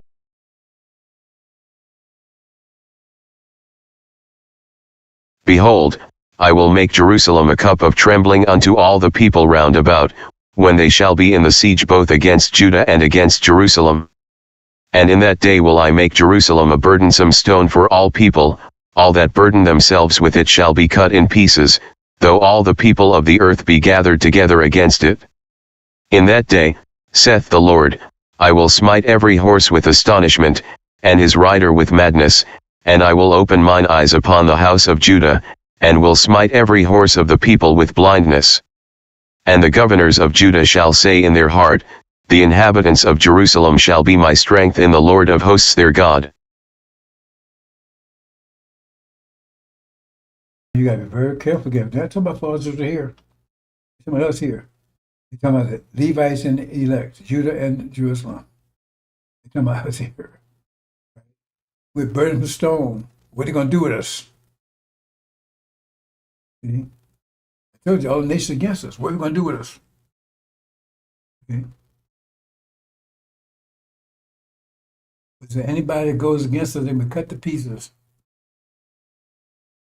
So all the nations of the earth be gathered against us. Be very careful, please. Remember, they're the image of us. They call themselves Jerusalem because they call themselves Israel. They're not Israel. We're Israel. See the point? So once you understand that, then you understand this distinguish between who they're talking about here. We want to balance that might be a little complicated for you. But you see, we look at it because this whole different because this what's happening. This is totally different from what's going to happen to the other one because they're going to destroy the other one. But this one, people are going to be destroyed for attacking them.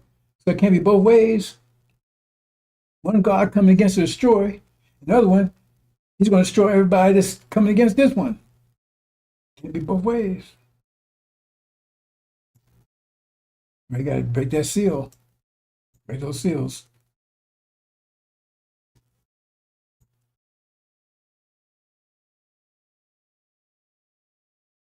For the ships of Chittim shall come against him, therefore he shall be grieved, and return, and have indignation against the holy covenant, so shall he do, he shall even return, and have intelligence with them that forsake the holy covenant. And arms shall stand on his part, and they shall pollute the sanctuary of strength, and shall take away the daily sacrifice, and they shall place the abomination that maketh desolate. And such as do wickedly against the covenant shall he corrupt by flatteries, but the people that do know their God shall be strong, and do exploits. And they that understand among the people shall instruct many, yet they shall fall by the sword, and by flame, by captivity, and by spoil, many days. Now when they shall fall, they shall be holpen with a little help, but many shall cleave to them with flatteries. And some of them of understanding shall fall, to try them, and to purge, and to make them white, even to the time of the end, because it is yet for a time appointed. This is a little more complicated, brothers and sisters. What it's talking about is, remember, they hate the covenant. It means they hate us because we're the ones that are going to see the covenant. We're true Israel. We're true, right? Seed of Abraham. But they hate the covenant because it's against them. That includes Farrakhan. That say he ain't going nowhere. And they shall place abomination desolation, right? So that tells you that falls Israel. They're the ones causing that abomination desolation, right? But then talking about during this time, there's going to be the tribulation. See, where they're going to go through so if you read the Bible down here, it's the tribulation they're going through. All it's going to happen, I said, during the same period of time, brothers and sisters. Let's do the next one.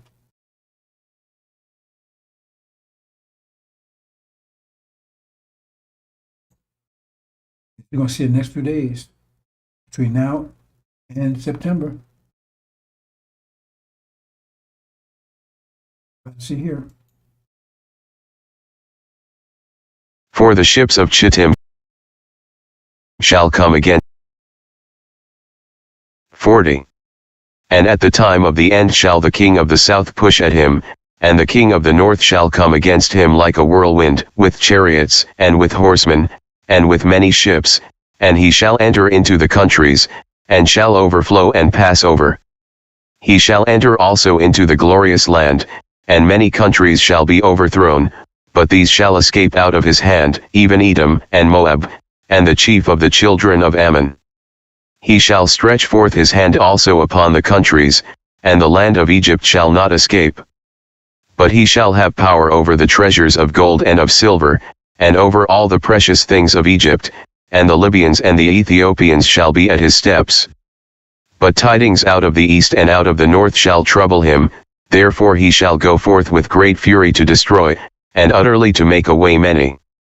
And he shall plant the tabernacles of his palace between the seas in the glorious holy mountain, yet he shall come to his end, and none shall help him. Now here's another complicated because he's talking about the king of north, king of south. But then they use pronouns after, so you'll know which king you're talking about. Right? The king of south is Iran. King of north is king of north is Iran. King of south falls Israel, America, and Britain, and House of Saud is going to be with them, right? So they're pushing at Iran now. Iran, remember how they did just before? This time they'll come out even greater. Right? Come out, and when they come over, they're going to take control all the Middle East, all the countries. And be very careful. It says, and he felt, and we're talking about Egypt, we're talking about America. It says America will not escape this victory. So they have power over the gold and silver. Right? That means we'll be with him. The Levites and the elect. We'll be on their side. You have to read this carefully, brothers and sisters. So you shall rejoice, where it says, that ye shall not escape. You shall have power over the treasure of gold and silver, with the treasure. We will be with them, and all the precious things of Egypt. And Libyans and Ethiopians shall be at his step. When tribes out of the east and out of the north, okay, think about this. Therefore he go forth with great fear, women, and by times out of the east and out of the north. Right? Think about that. How do you know? Who's the king of the north? King of the north is Iran, I said, right? King of the south, remember Britain falls Israel. So if Iran's already north, high tides of north will bother them. And to show you, he's talking about the south. Tides out of the south. He's in the south. So for him, tides up north, part of the destruction would happen with the king of the north. So you understand that? He says, and tides out of the east. Right? It means he's in the west. Right? And times out of the north, right? It means in the south, it's the king of the south, because the king of the north wouldn't have times out of the north, because he'd be talking about his own self. We be careful with this. So they're talking about America being false here. And that's what it says. They use pronouns. This is Daniel good with it. Yeah, be careful with that. Times out east north shall trouble him. Therefore should go forth with great fury to destroy. I mean, they're going to try to destroy everything. That's the Armageddon. When they get kicked out of the Middle East, then all breaks loose. They're going to attack us and everything else. Right? And shall come to the end. None shall help him. You're talking about the king of the south. Read it carefully. The king of the south, he would have a problem with king times out of the north. The king of the north would have problems out of the north because he tried to come by himself. He's in the north. Be careful of these things, brothers and sisters. Let's move on.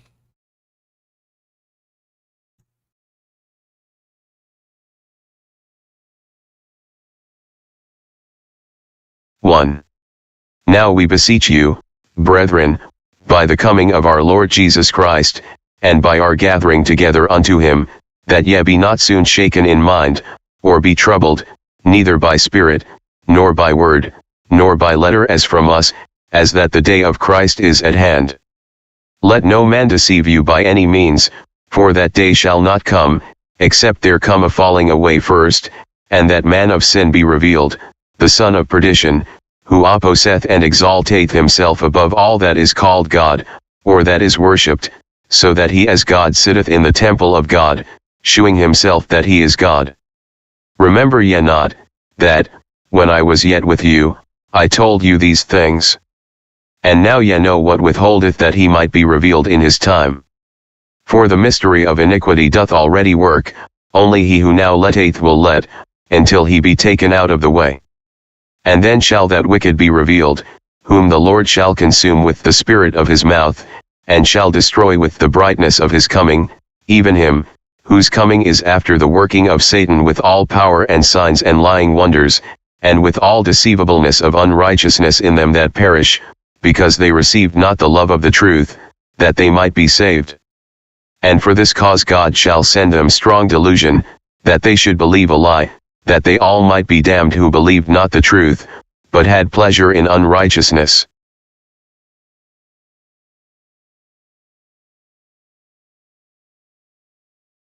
I'm not going to go a lot of detail in this, bro, since I've talked about it over and over. Right? But they talk about Farrakhan there. He said in the temple of God, not a synagogue, not a mosque, not a church, not many temples, set up by God, Master Muhammad. He who's sitting in there. Right? And now Elijah's absence. I told you, Aaron, Farrakhan. He said he's the Christ. Somebody he calls himself Son of Man, so he said he's the God. Right? He's the son of perdition.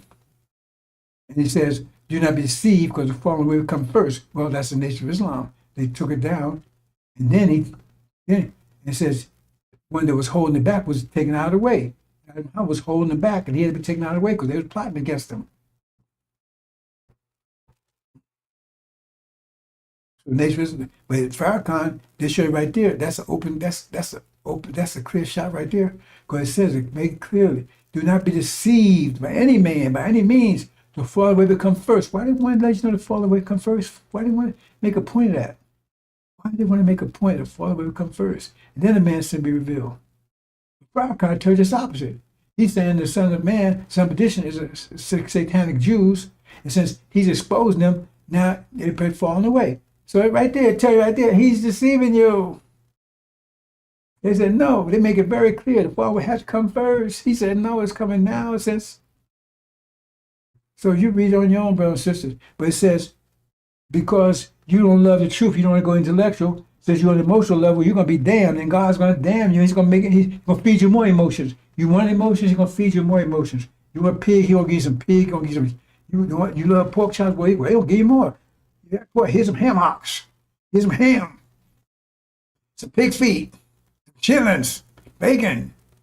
You want him? I give more. Oh, the fork you want. I'm gonna give you more of it. What it says right there. You want to believe that bullshit Farrakhan said? He blow it up. Because there's no way in the world you would believe that if you just read it. There's nothing you can find here to verify what he's saying. It's just the opposite. Move on, brothers and sisters. We're almost closing here.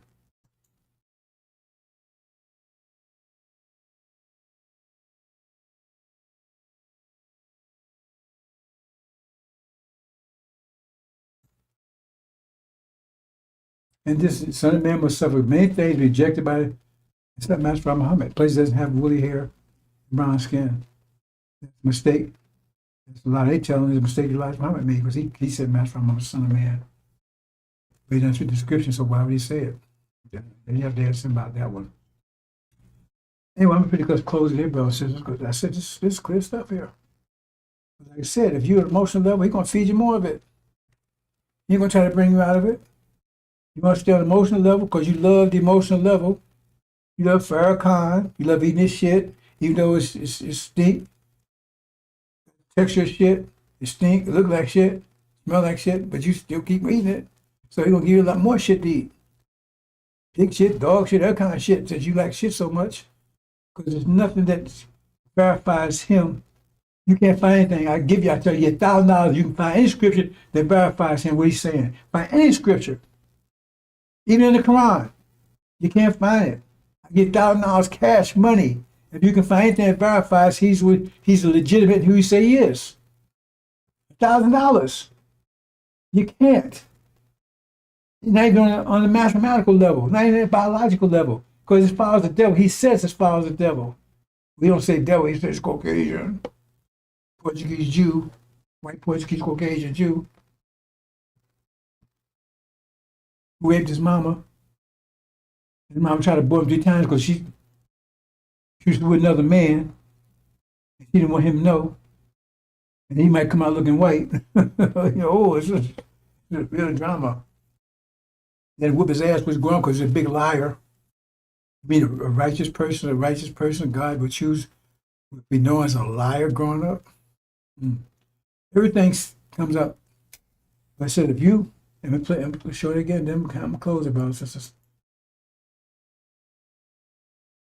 This is the warning right here.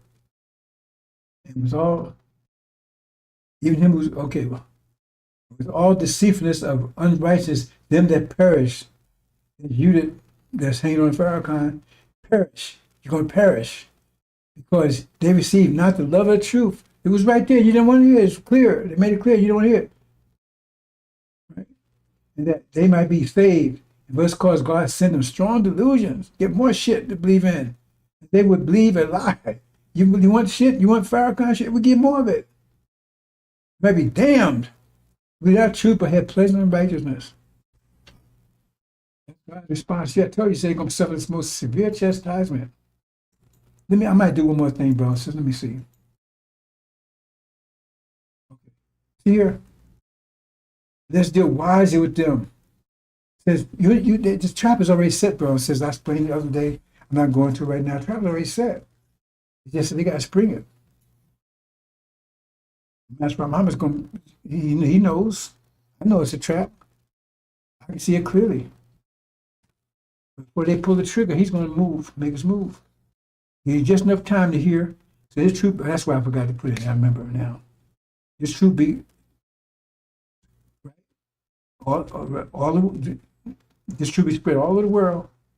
It means you have that brief little second to hear about boundless desolation, to know about fleeing. Because there's no point in telling that if you don't know where it is. So you have to be heard. So it'll be out there. So it'll be breakthrough, but you'll be paying attention or you'll be watching NFL. But you have a brief second when that's truth be heard, spreading all the world, then it will come. So you get a chance to hear it. And will you act upon it or not, it's up to you. Let's just screw with them. Another one, right? Come, let's wipe them out as a nation. We're the only nation side of a nation. We're the only nation side of a nation. In the name of Israel, we the true Israel, will no longer be remembered. They conspired with one mind. They make shrewd plans against you, us. Conspired together against your treasure ones. They have said, come, let's wipe. They already, this plan's in motion right now. They've already done it. You'll see what Trump is doing, but you don't recognize it. So I already talked about it yesterday. I'm not going to talk about it anymore today. Okay, let's go this quickly, brothers and sisters. We'll go through this quickly. Okay. Now, the question is, that's how you know Farrakhan. I told you he's working for them. He's an agent. And then you ask yourself, remember, he's supposed to be representing Elijah Muhammad. Let's look at a couple things here. His message of covenant. Now, if you read Malachi, our son messenger, they say Elijah the last, no messenger after him. Last one. That's not what Malachi say. And they soon said the same thing too. Say, Muhammad's sealed the prophets. No, he's not. I mean, he may be sealed the prophet. That means the last one. You know how? See, that's a. They wouldn't debate me. I wouldn't waste time debating them anyway. I shut them down in 5 seconds. I asked them one question. I says, when the Mahdi come, who's going to be with him? Oh, Jesus going to be with him. Let me tell you. Isn't Jesus a prophet? Case closed. Go home. So how can and what, he won't come back from the dead? Because they tell you that don't happen. So once you leave, you come back here. You got to be a prophet that's alive. Grew up here when mocked. He's a prophet. See, nobody has thought about that. But they tell you, no, Muhammad was the last prophet. And then they tell you Jesus, the prophet's going to be with Mahdi. So he might, that shuts that crap down right there. Oh, I said, man, you prepared the way before me. The Lord whom you seek shall suddenly come to this temple, even a messenger of the covenant. Right there. A messenger of the covenant is coming after Elijah. Come to Elijah's temple. Elijah's last one, eternal leader of the nation of Islam. Everybody after him. And they used this Malachi to prove it. And Malachi says right there, no, he has suddenly come to Elijah's temple, even the measure of the covenant. Okay, let's look at this covenant issue. Well, I was saying you Elijah, right? Remember, he's right. He called Elijah a prophet. So, and the Bible says he's a prophet. So he's after Master. He's after Prophet Muhammad, isn't he? But they said, "Well, the Bible's no good." Well, then why you? Right? Why are you talking about it if it's no good? Right? Okay, I'm move on, brothers and sisters. I'll get to the main point here. Oops.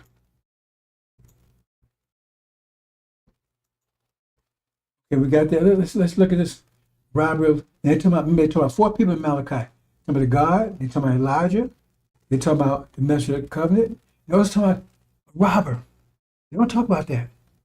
Now remember, why in Malachi the Farrakhan do not mention the measure of the covenant? It's right there.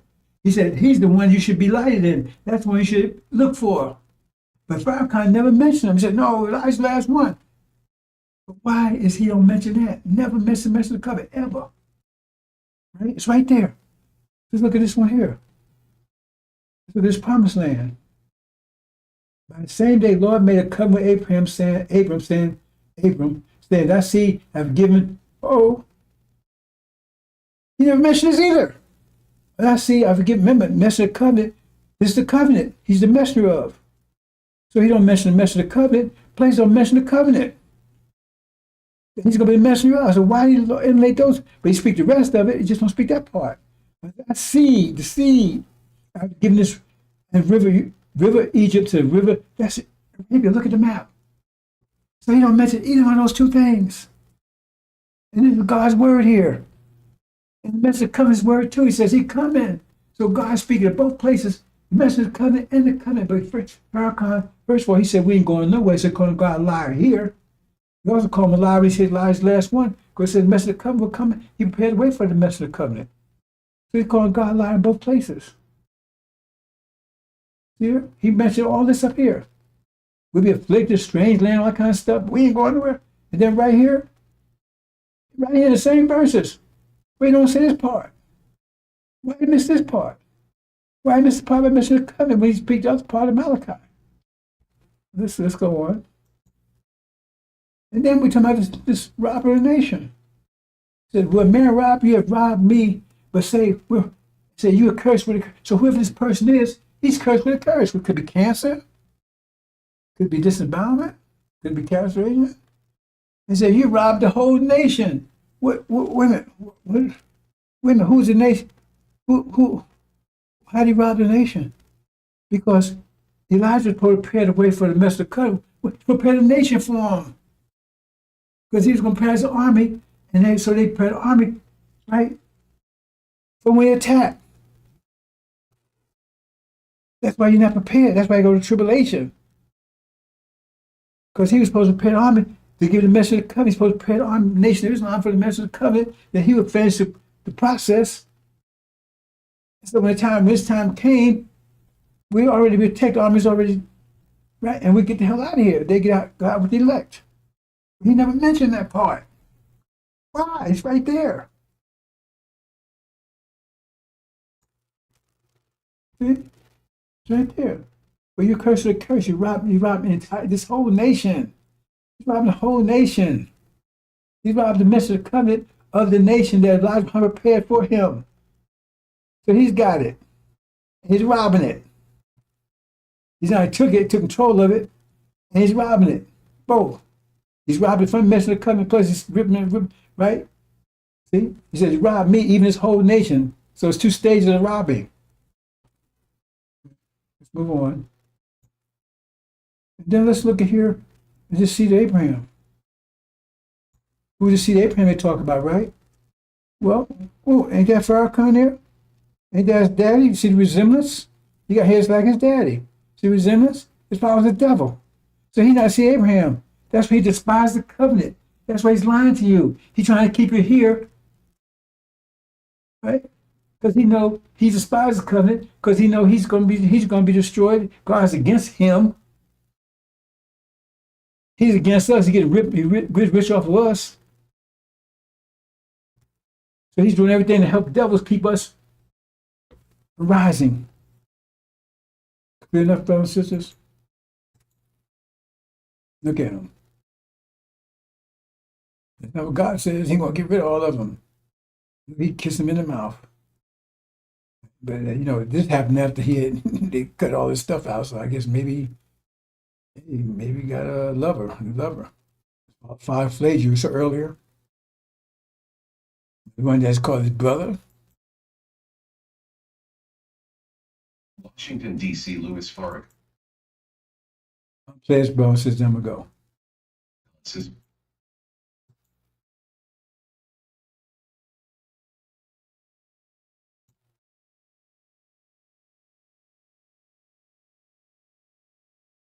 Washington, D.C. Louis Farrakhan suspects that his father may have been Jewish.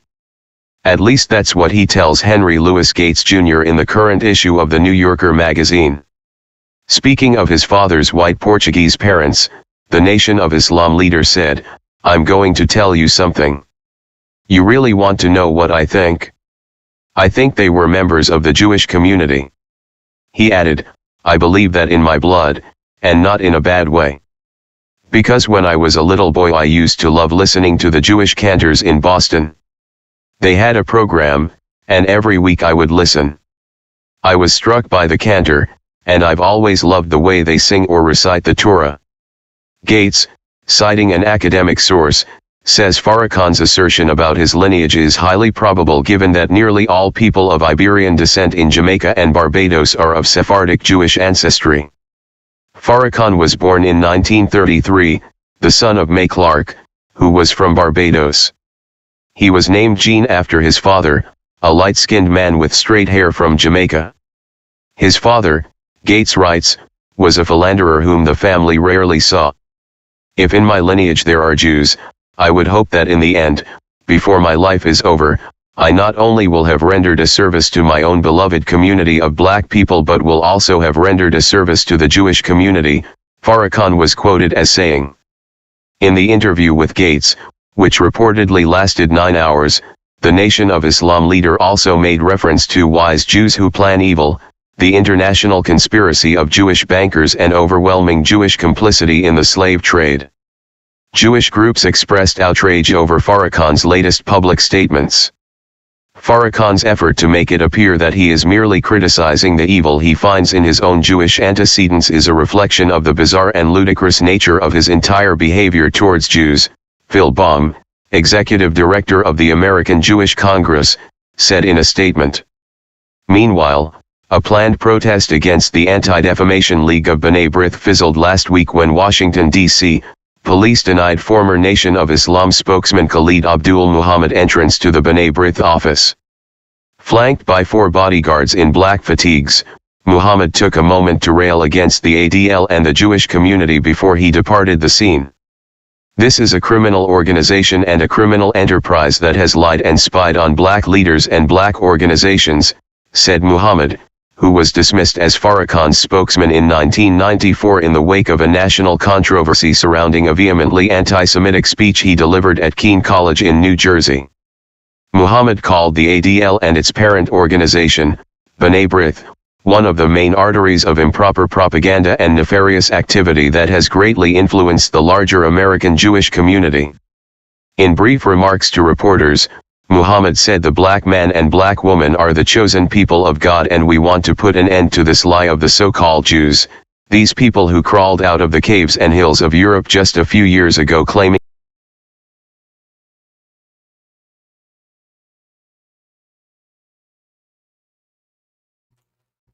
Okay, bro, says I'm getting ready to close.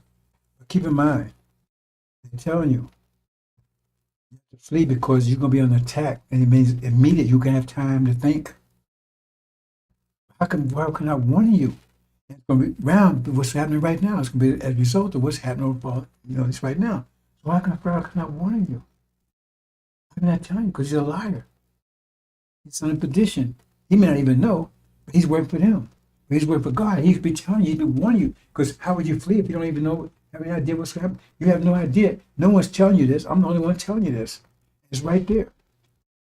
Why you got to flee? Because you're under attack. You ain't fleeing because you got asthma.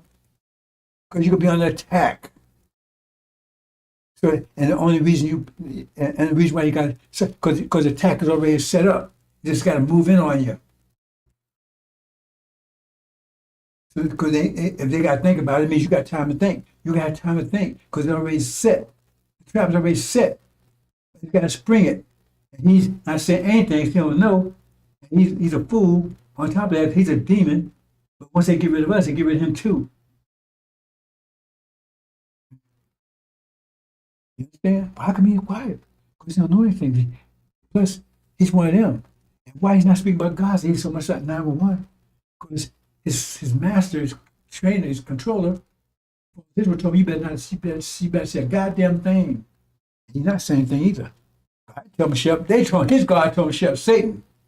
That's the God told him shut up. You better not say nothing about this. Everybody else talking about it. Everybody all over the world talking. All the leaders and everything saying something about it. They're not calling it bombing escalation. They're talking about it's genocide. What they're doing wrong. Everybody got something to say except him. He said, well, yeah, he's incapacitated. Well, how come the other clowns that's with him, how come they're not saying anything? What's going on over there? They're not saying anything. Part of the apartments don't know, and the rest of them are agents. They're demons. It's not going to benefit them. I'm leaving it there, brothers and sisters. Okay, I'm going to let it in. I'm going to let it play out. Assalamu alaikum. Coincidentally, I'm going to play right now, brothers and sisters, about you don't know shit. Everything I talk about there, I know everything I would be saying, you don't know, and I don't know either. Everything I talk about there, I know. And the devil doesn't teach it to me. Self-taught. So, brothers and sisters, assalamu alaikum.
Talking about us packing our bags and going westward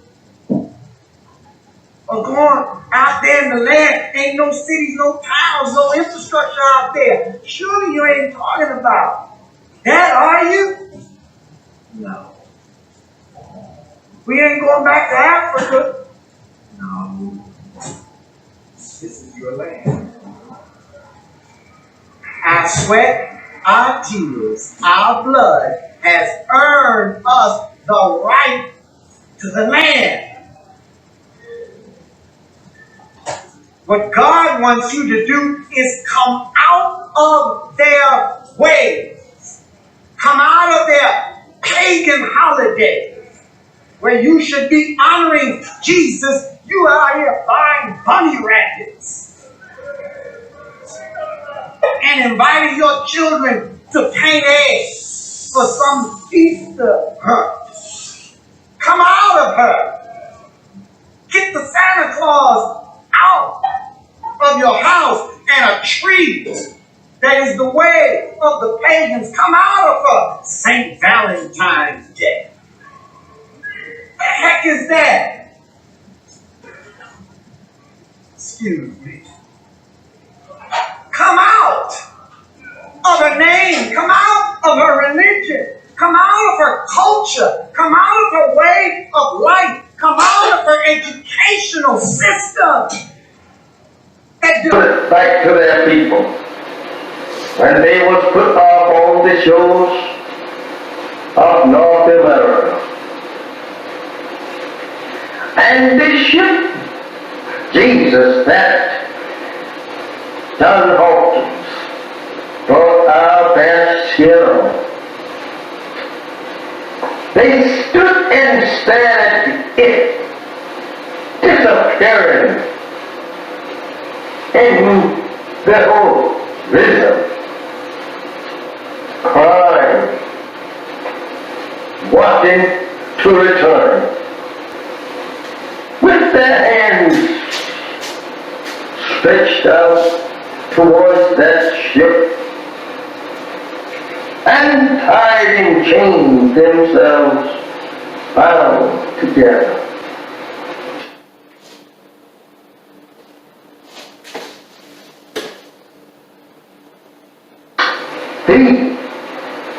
And when they was put off on this memorable shows, they stood there staring at that ship that brought them to a strange land and a strange people who could not speak either one's language. Now they have to live in a strange country and a strange people who had proven to them every mile from their native land that they were going to be the worst enemies that they ever lived with. They were going to be the people that would destroy them. They soon discovered that on this ship that they were being brought here on. I don't know how we should say anything in the name of Jesus of good for us when this ship was named Jesus.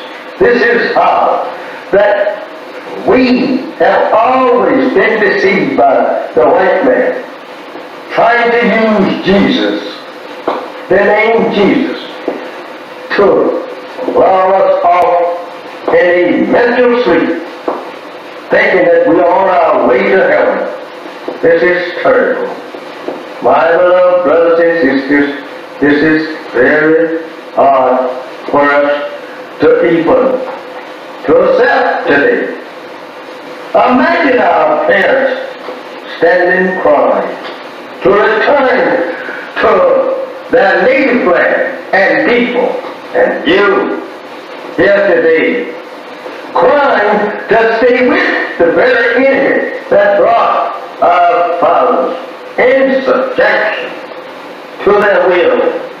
You and I, turning your face from your own native land and turning it back towards our own prison house and our own enemies who have destroyed us and seeks to further destroy us.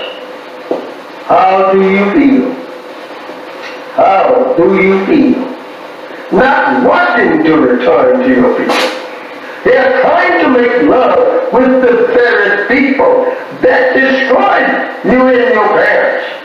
How do you feel acting such? And even today, they are beating and shooting you down throughout the country. There is no justice here for you and me. Why should not you want to be separated and be returned to your own? I ask you that question. Think over your parents on the eastern shore of North America, crying and praying to God to be returned to their arms 400 years ago. How would they like, or you like to see them rise up in the judgment condemning you for being such fools as now want to live in the land that absolutely enslaved them and killed them and beat them for 300 long years here. They would condemn you as being fools for not wanting to be separated and go to your own, build up a nation for yourself after the white man say you are free. Remember that.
you ain't talking about us packing our bags and going westward or going out there in the land. Ain't no cities, no towns, no infrastructure out there. Surely you ain't talking about that, are you? No. We ain't going back to Africa. No. This is your land. Our sweat, our tears, our blood has earned us the right to the land. What God wants you to do is come out of their ways. Come out of their pagan holidays where you should be honoring Jesus. You are out here buying bunny rabbits and inviting your children to paint eggs for some Easter hunt. Come out of her. Get the Santa Claus out of your house and a tree that is the way of the pagans. Come out of her. St. Valentine's Day. What the heck is that? Excuse me. Come out of her name. Come out of her religion. Come out of her culture. Come out of her way of life. Come out of her educational system. Put back to their people. When they was put off on the shores of North America. And this ship, Jesus, that John Hawkins brought our best hero. They stood and stared at it disappearing in the whole rhythm, crying, wanting to return. With their hands stretched out towards that ship and tied in chains themselves bound together.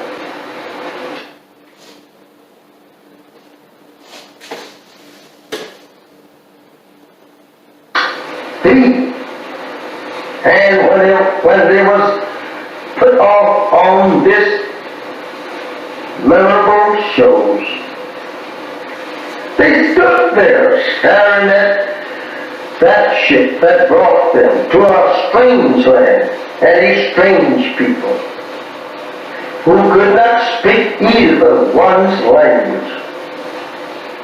Now they have to live in a strange country and a strange people who had proven to them every mile from their native land that they were going to be the worst enemies that they ever lived with.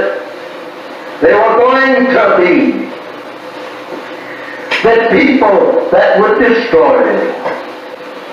They soon discovered that on this ship that they were being brought here on.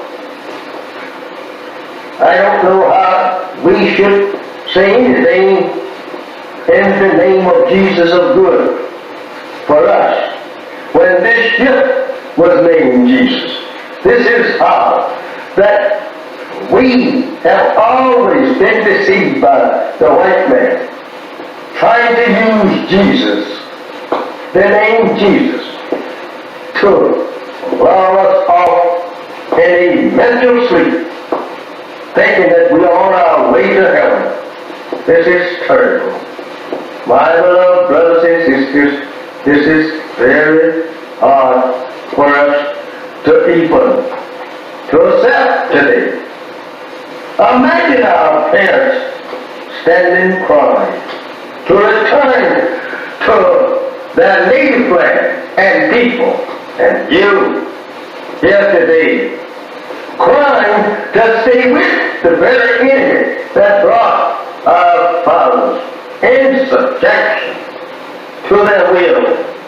You and I, turning your face from your own native land and turning it back towards our own prison house and our own enemies who have destroyed us and seeks to further destroy us. How do you feel? How do you feel? Not wanting to return to your people. They are trying to make love with the very people that destroyed you and your parents. How do you feel acting such? And even today, they are beating and shooting you down throughout the country. There is no justice here for you and me. Why should not you want to be separated and be returned to your own? I ask you that question. Think over your parents on the eastern shore of North America, crying and praying to God to be returned to their own 400 years ago.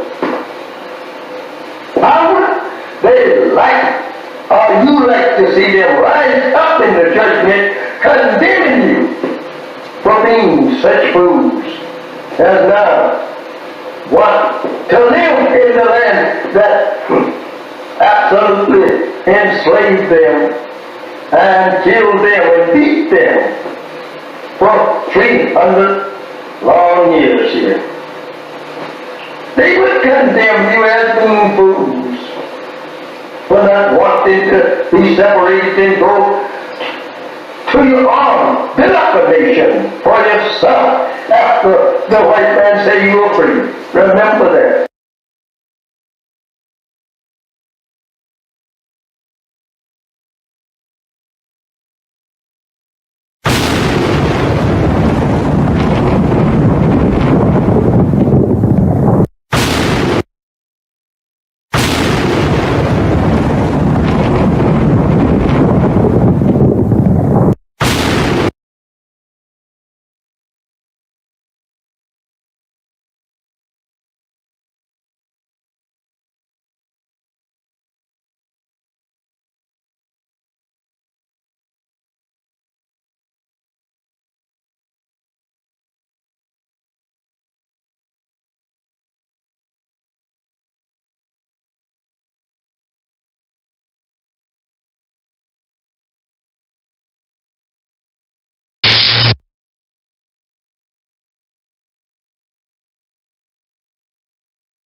Assalamu alaikum, sisters and brothers. Sulman Rahim here, Veteran of Covenant. Okay, brothers and sisters, it's been a year now, and We're finally home after 40 years in Arabia. I'm reporting to you from Arabia. Finally home after 40 years. Right? And so we've been here a year now. When there was an agreement made, a former slave master, he said, we had a choice. Stay here or leave. Right? So we chose our inheritance, Arabia. So we left. And half the original people decided they wanted to give up their inheritance and trade it for a place in America in reconciliation with their former slave master. That's their choice. They chose, said, we don't want to go over to Arabia. We don't go to where it's sand and all that stuff. We want to stay in America. We've been here all our lives, been here 40 years, born here, right? And we can make peace with our slave master. Okay, so they decided to stay. And so after a year, right, we're getting reports of how things are going over there. And it doesn't sound too good. How things are going over in America with their reparations. Because they was given, they got 6 states, I believe.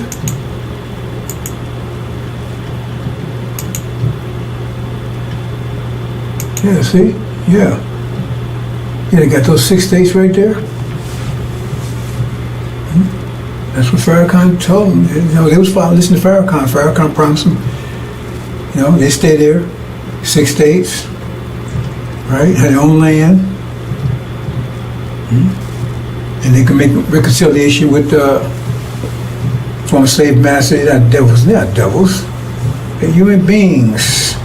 They just had a rough, you know, they were just, you know,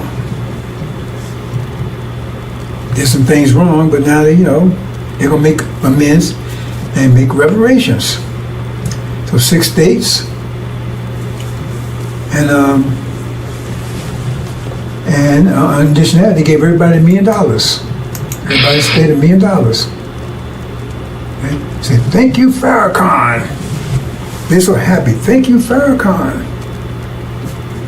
Thank you, Farrakhan. Man, you got 6 states. That's what you promised us. We got 6 states. They're thanking you. Thank you, Farrakhan. Right? And you know, I mean, this was a year ago. They got the 6 states. Thank you, Farrakhan. Right? Everybody got $1 million. Everybody $1 million.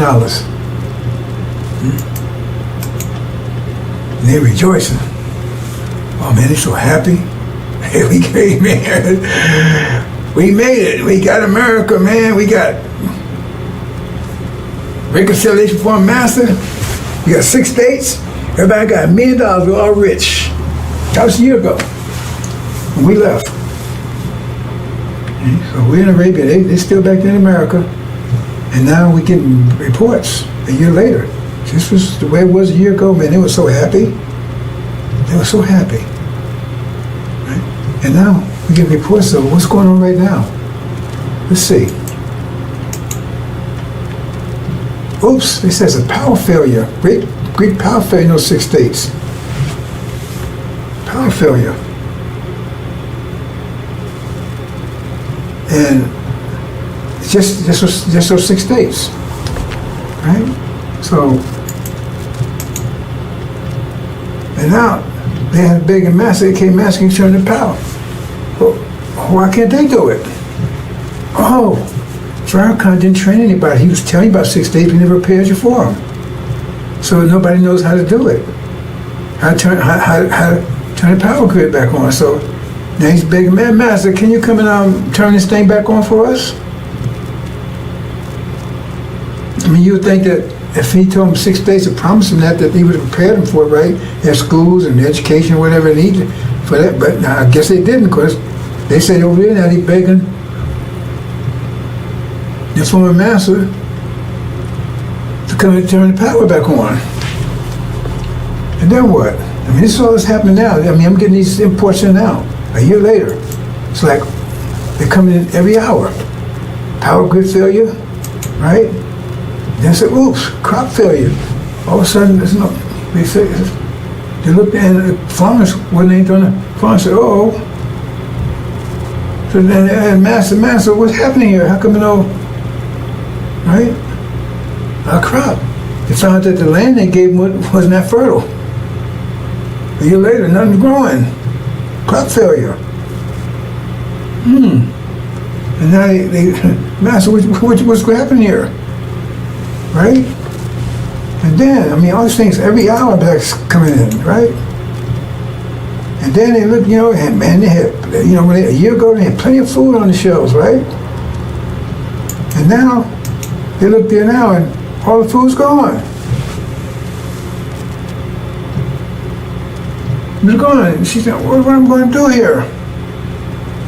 Food's gone. The house is empty. So he said, Master, we need some food. Well, how come you can't produce your own food? I mean, you want your own country. You got your own states. That's your country. Then you run it. What are you calling us for? Right? And so they're praying. And then, oops, no fuel. There's massive no fuel there. Well, you got to buy your fuel. You got to produce your own fuel. What you calling us for? You got your own 6 states now. What you calling us for? Go and get some fuel. You got money, right? You got your own states. So you got to get your own. What you calling us for? You said you wanted your own, so now you got it. And you got your reparations, so we don't owe you anything anymore.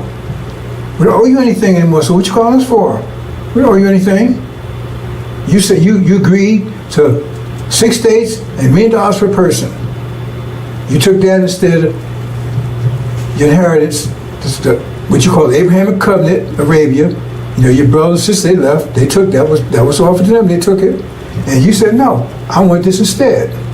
So now you got it. So what you calling us for? Oh, no communications. Oh man. No communications, right?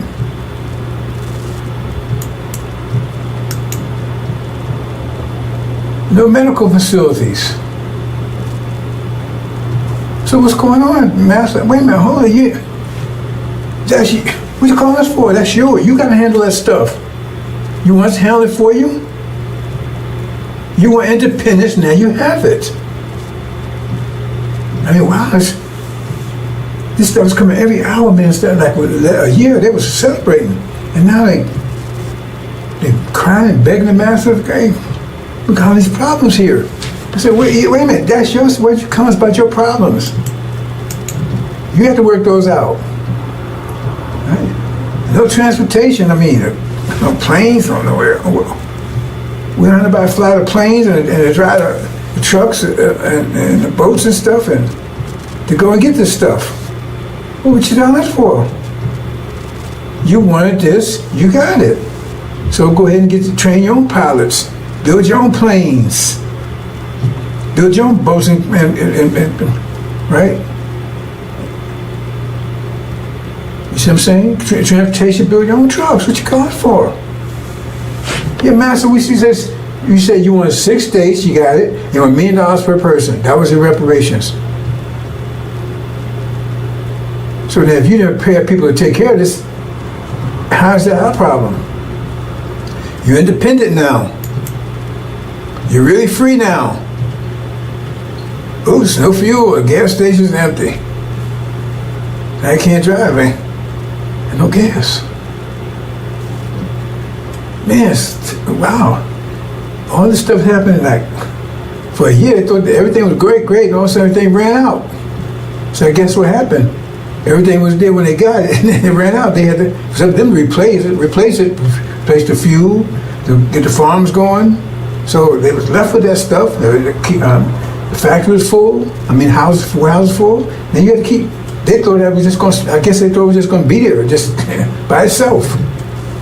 They didn't prepare for it. See, and they ain't trained any engineers and scientists and architects and stuff. They business. They didn't train anybody. So Farrakhan, he told you he's going to get this for you, but he didn't prepare you for it. He didn't get anybody to handle this stuff. So what was that all about? So now he asked the master, said, hey, don't call on me. You was here, you had it when you was here with me. You said you want independence, you wanted reparations, so you gave it to you. Well, calling your brothers over there. They left, they handled their own business. You said you want to stay here. Right? See? You don't have any professionals or technicians, scientists, doctors, none of that. See? I mean, that's what, because, I mean, if you're going to set reparation, you should be preparing for that, right? So if he was telling you about reparation, you should be preparing for it. If he said, God said that's where he's going to get you, so if God told him he's going to get that for you, then he should, like when God told Noah there was a flood coming, to only build an ark, so he started building an ark. And so you should start preparing for the 6 states and the reparations, but apparently you didn't. And so now, it does say, look, hold it. We want total separation. Look, we don't want you to call us no more. We don't want you to call us no more. Because you're wearing us. You want your own country. You got your own land. Right? You got money, $1 million, all this stuff, right? And so now we got to protect your money and everything too? No, you have to really create your own money. You have to do all these things, your own wealth, not ours. Right? So we're going to cut you off from that too. That's all economics. So they go and tell it. They tell all the people all the white folks, right? Because all the black folks, now all the black folks is either in Arabia or in those 6 states. That's the solution. You had to be one way or the other. There couldn't be no integration, that kind of stuff. That's the deal. You just said one or the other. So all the black folks are there, ain't no integration, that kind of stuff, right? Black folks are there, one or the other, so they're there. So they said, okay, right? So they just said, we're going to take our money because we don't know what y'all doing over there. You have your own money, you have your own wealth. So what they do is they tell all the white folks, say, protect your money, right? Transfer your money into gold. Just all your dollars into gold. Right? Now remember, they gave everybody $1 million apiece. So everybody got $1 million apiece, right? And so they transfer it to gold. And then what happens is that what they do is they start just printing money. White folks just start printing money. You understand what that means? That's inflation. Right? Because if you got $1 million of gold, a million ounces of gold, say a million ounces of gold, understand this, and you got 1 million certificates, then you say each certificate is worth 1 ounce. If you got 1 million ounces, each certificate is worth 1 ounce. Understand that? If you got 1 million ounces of gold, and you got 1 million certificates, each one of those certificates is worth 1 million. If you're going to say trade with the certificates, each one of the certificates is worth 1 ounce of gold. Right? But if you take and print, you say you got a million ounces of gold, and you got 1 million certificates, each one. But say you print twice as many certificates, you got 2 million. Well, then each certificate is only worth 50 cents now, because you got to connect that to the gold. Well, you print 4 times, then each one is worth a quarter. So the more you print, the less they worth, because those certificates has to equal what the gold is. You understand? So the more you print money, the less, right? The less they're worth. So if you print twice as much money, right, there's less gold. You understand? So $1 is worth 1 ounce of gold, which that's right. Then if you print double that amount of dollars, then each one's worth half an ounce. You understand? That's what printing money without increasing their wealth does. That's inflation. So what happens is they keep printing. They get down to where $100 is worth a penny. But see, that doesn't affect their people. They try to protect their money because they transfer their money to gold. So gold still has its value. It's just the dollars don't. It still got the same amount of gold. But the dollars, they get down to a penny. So you can't buy it. You had $1 million, now your $1 million worth of $5. That's all it's worth. $1. Hardly worth anything. Hey, that's our money. You gotta have your own money, you control your own wealth. You can't keep coming at us what you're doing. And you think they wouldn't do that? Yeah, you've been a Gaza lately? You see what happened to the trees they made with the so-called natives? Kept telling me you had a forked tongue because they kept making trees with them, then they broke the trees. And took their land and genocide and everything else. But no, they wouldn't do that to you. See? Because now you have, your money's worth nothing. They haven't lost anything. Because once that money's worthless, it's no good, right? Then you bury it up, throw it away, it's worth nothing. The people still got gold. And even if they take it, hold on to money, hope to increase again, they just use another different certificate, use another form of money. So it's still worth nothing. That $1 million you had, you was so happy with now, it's probably worth maybe $1. So you can't buy anything with $1. Plus the economy's collapse because everything is failing, and you don't know how to repair it. You don't know how to build communications. You don't know how to do any of this stuff. You're not an engineer, build a house. You don't know how to do anything because Farrakhan didn't. Right? He didn't prepare you. He told you he'll give you 6 days. He told you, listen to me, right? So now you're broke, and your economy is gone. You have no food, no electricity, no power, anything, right? It's not their fault. They gave you what you asked for. You saw out your inheritance for that. And then they closed the border. Because you're going to try to get back into America now. We want to come back in, Master. No, we don't want you back in here. We sorry, we want to come in. No. That's you chose. You stay there. They closed the border, so you can't get back in here. You can't get back in America, into what you could call your land now? Swaziland or something? Farrakhan. Maybe call it travel land. Farrakhan. They met the Farrakhan, right? So they close the borders, you can't. Because now you're hungry and everything else, your money's worthless. Oh God, come back, Master, I'll come back work for you, I'll work for Popeyes, I'll do anything you want. No, remember, now blacks, either they over in Arabia or they in that land. There are no blacks in America, any places, just in that land that you 6 days. And now you're starving, you ain't got your money's worthless, nothing works, and they close the border. Right? And then you see Master, you on the phone, you talking to the guy that you kept treating, help you. Hey, we finally got rid of them niggas. Finally got rid of them.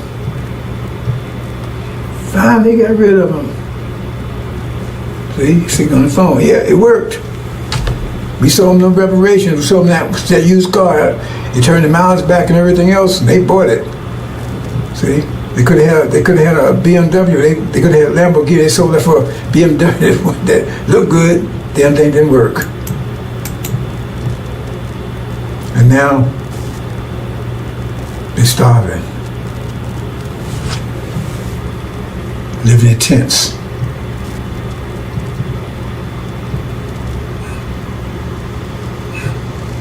Praying.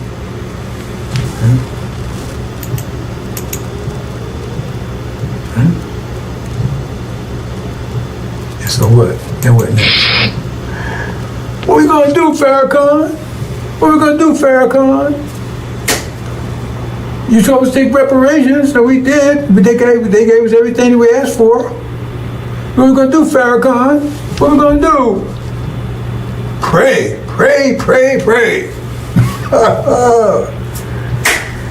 That's his answer. Pray.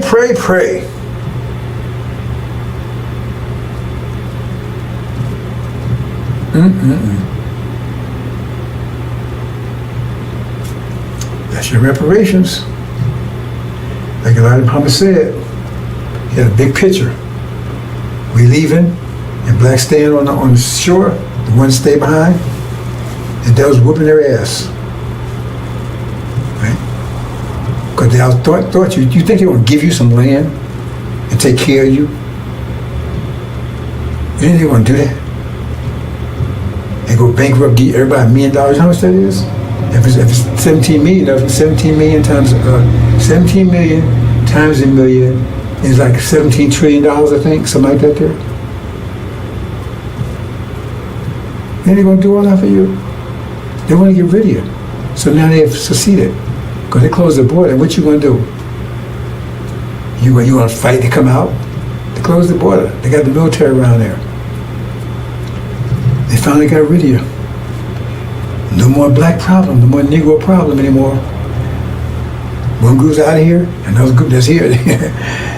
They're gone, and our hands are clean. We gave them what they wanted. Well, anything. Okay. God honors contracts. Remember, he honored the contract with Jacob.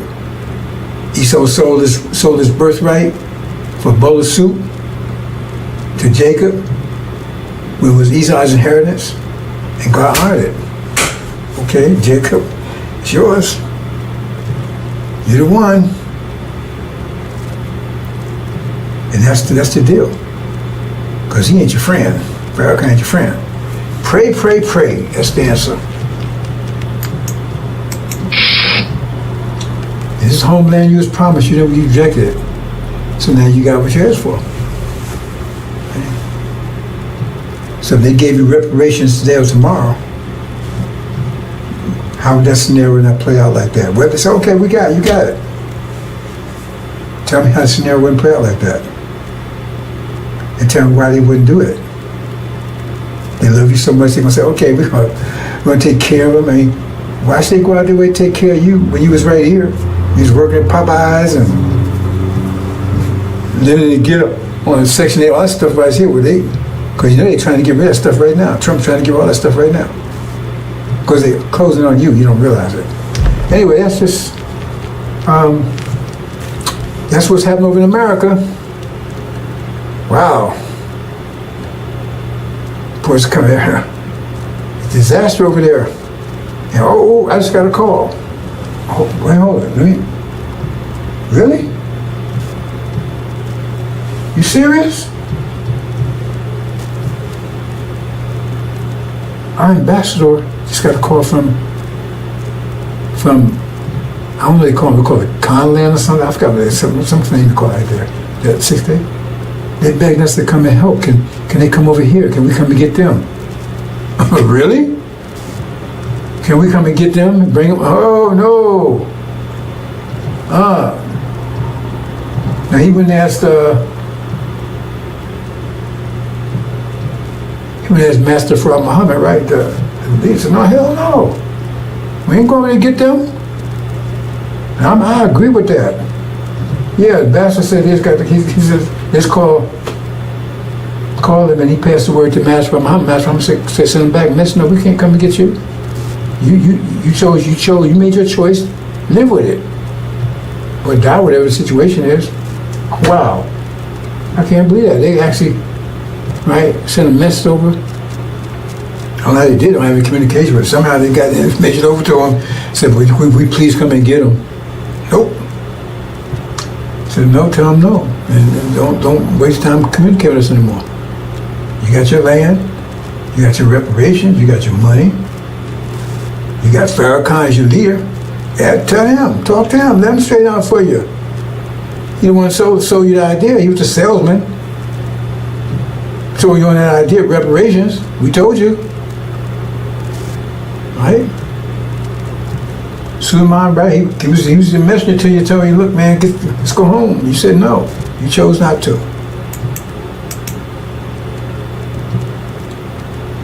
Okay, brothers and sisters, that's a sad story. But I guess that's it. Is that it? Oh, they're not getting more reports on speakers.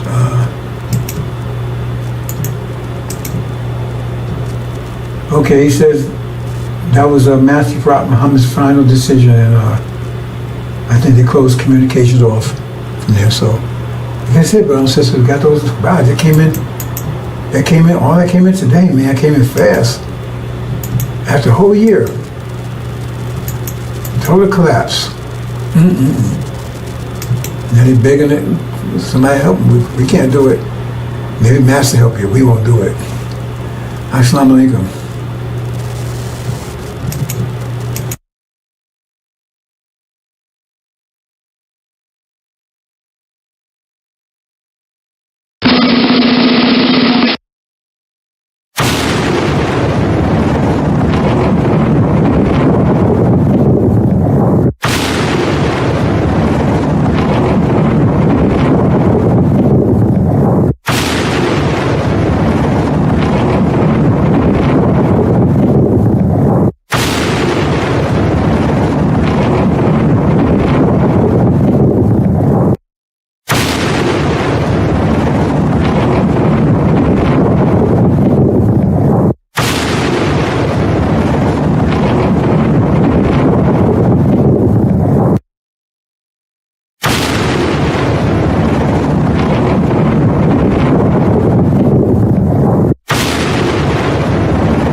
Update, brothers and sisters, got another late report in that they said, well, if you want to come and get us, well, we at least send them some food. They begged, said, please send us some food. Master Muhammad said, we got to send them a damn thing, nothing, zero. He said, please just send some food. No, I just got that in. He says, if you can't come and get us, please send us some food. He says, no, he refused. I said, before I just got the information from the ambassador. He said, they sent that, and he's read to me. He says, no. He said, please, just please send us some food. He said, no way. You made your choice, case closed. Okay, just got that in, brothers and sisters. Assalamu alaikum.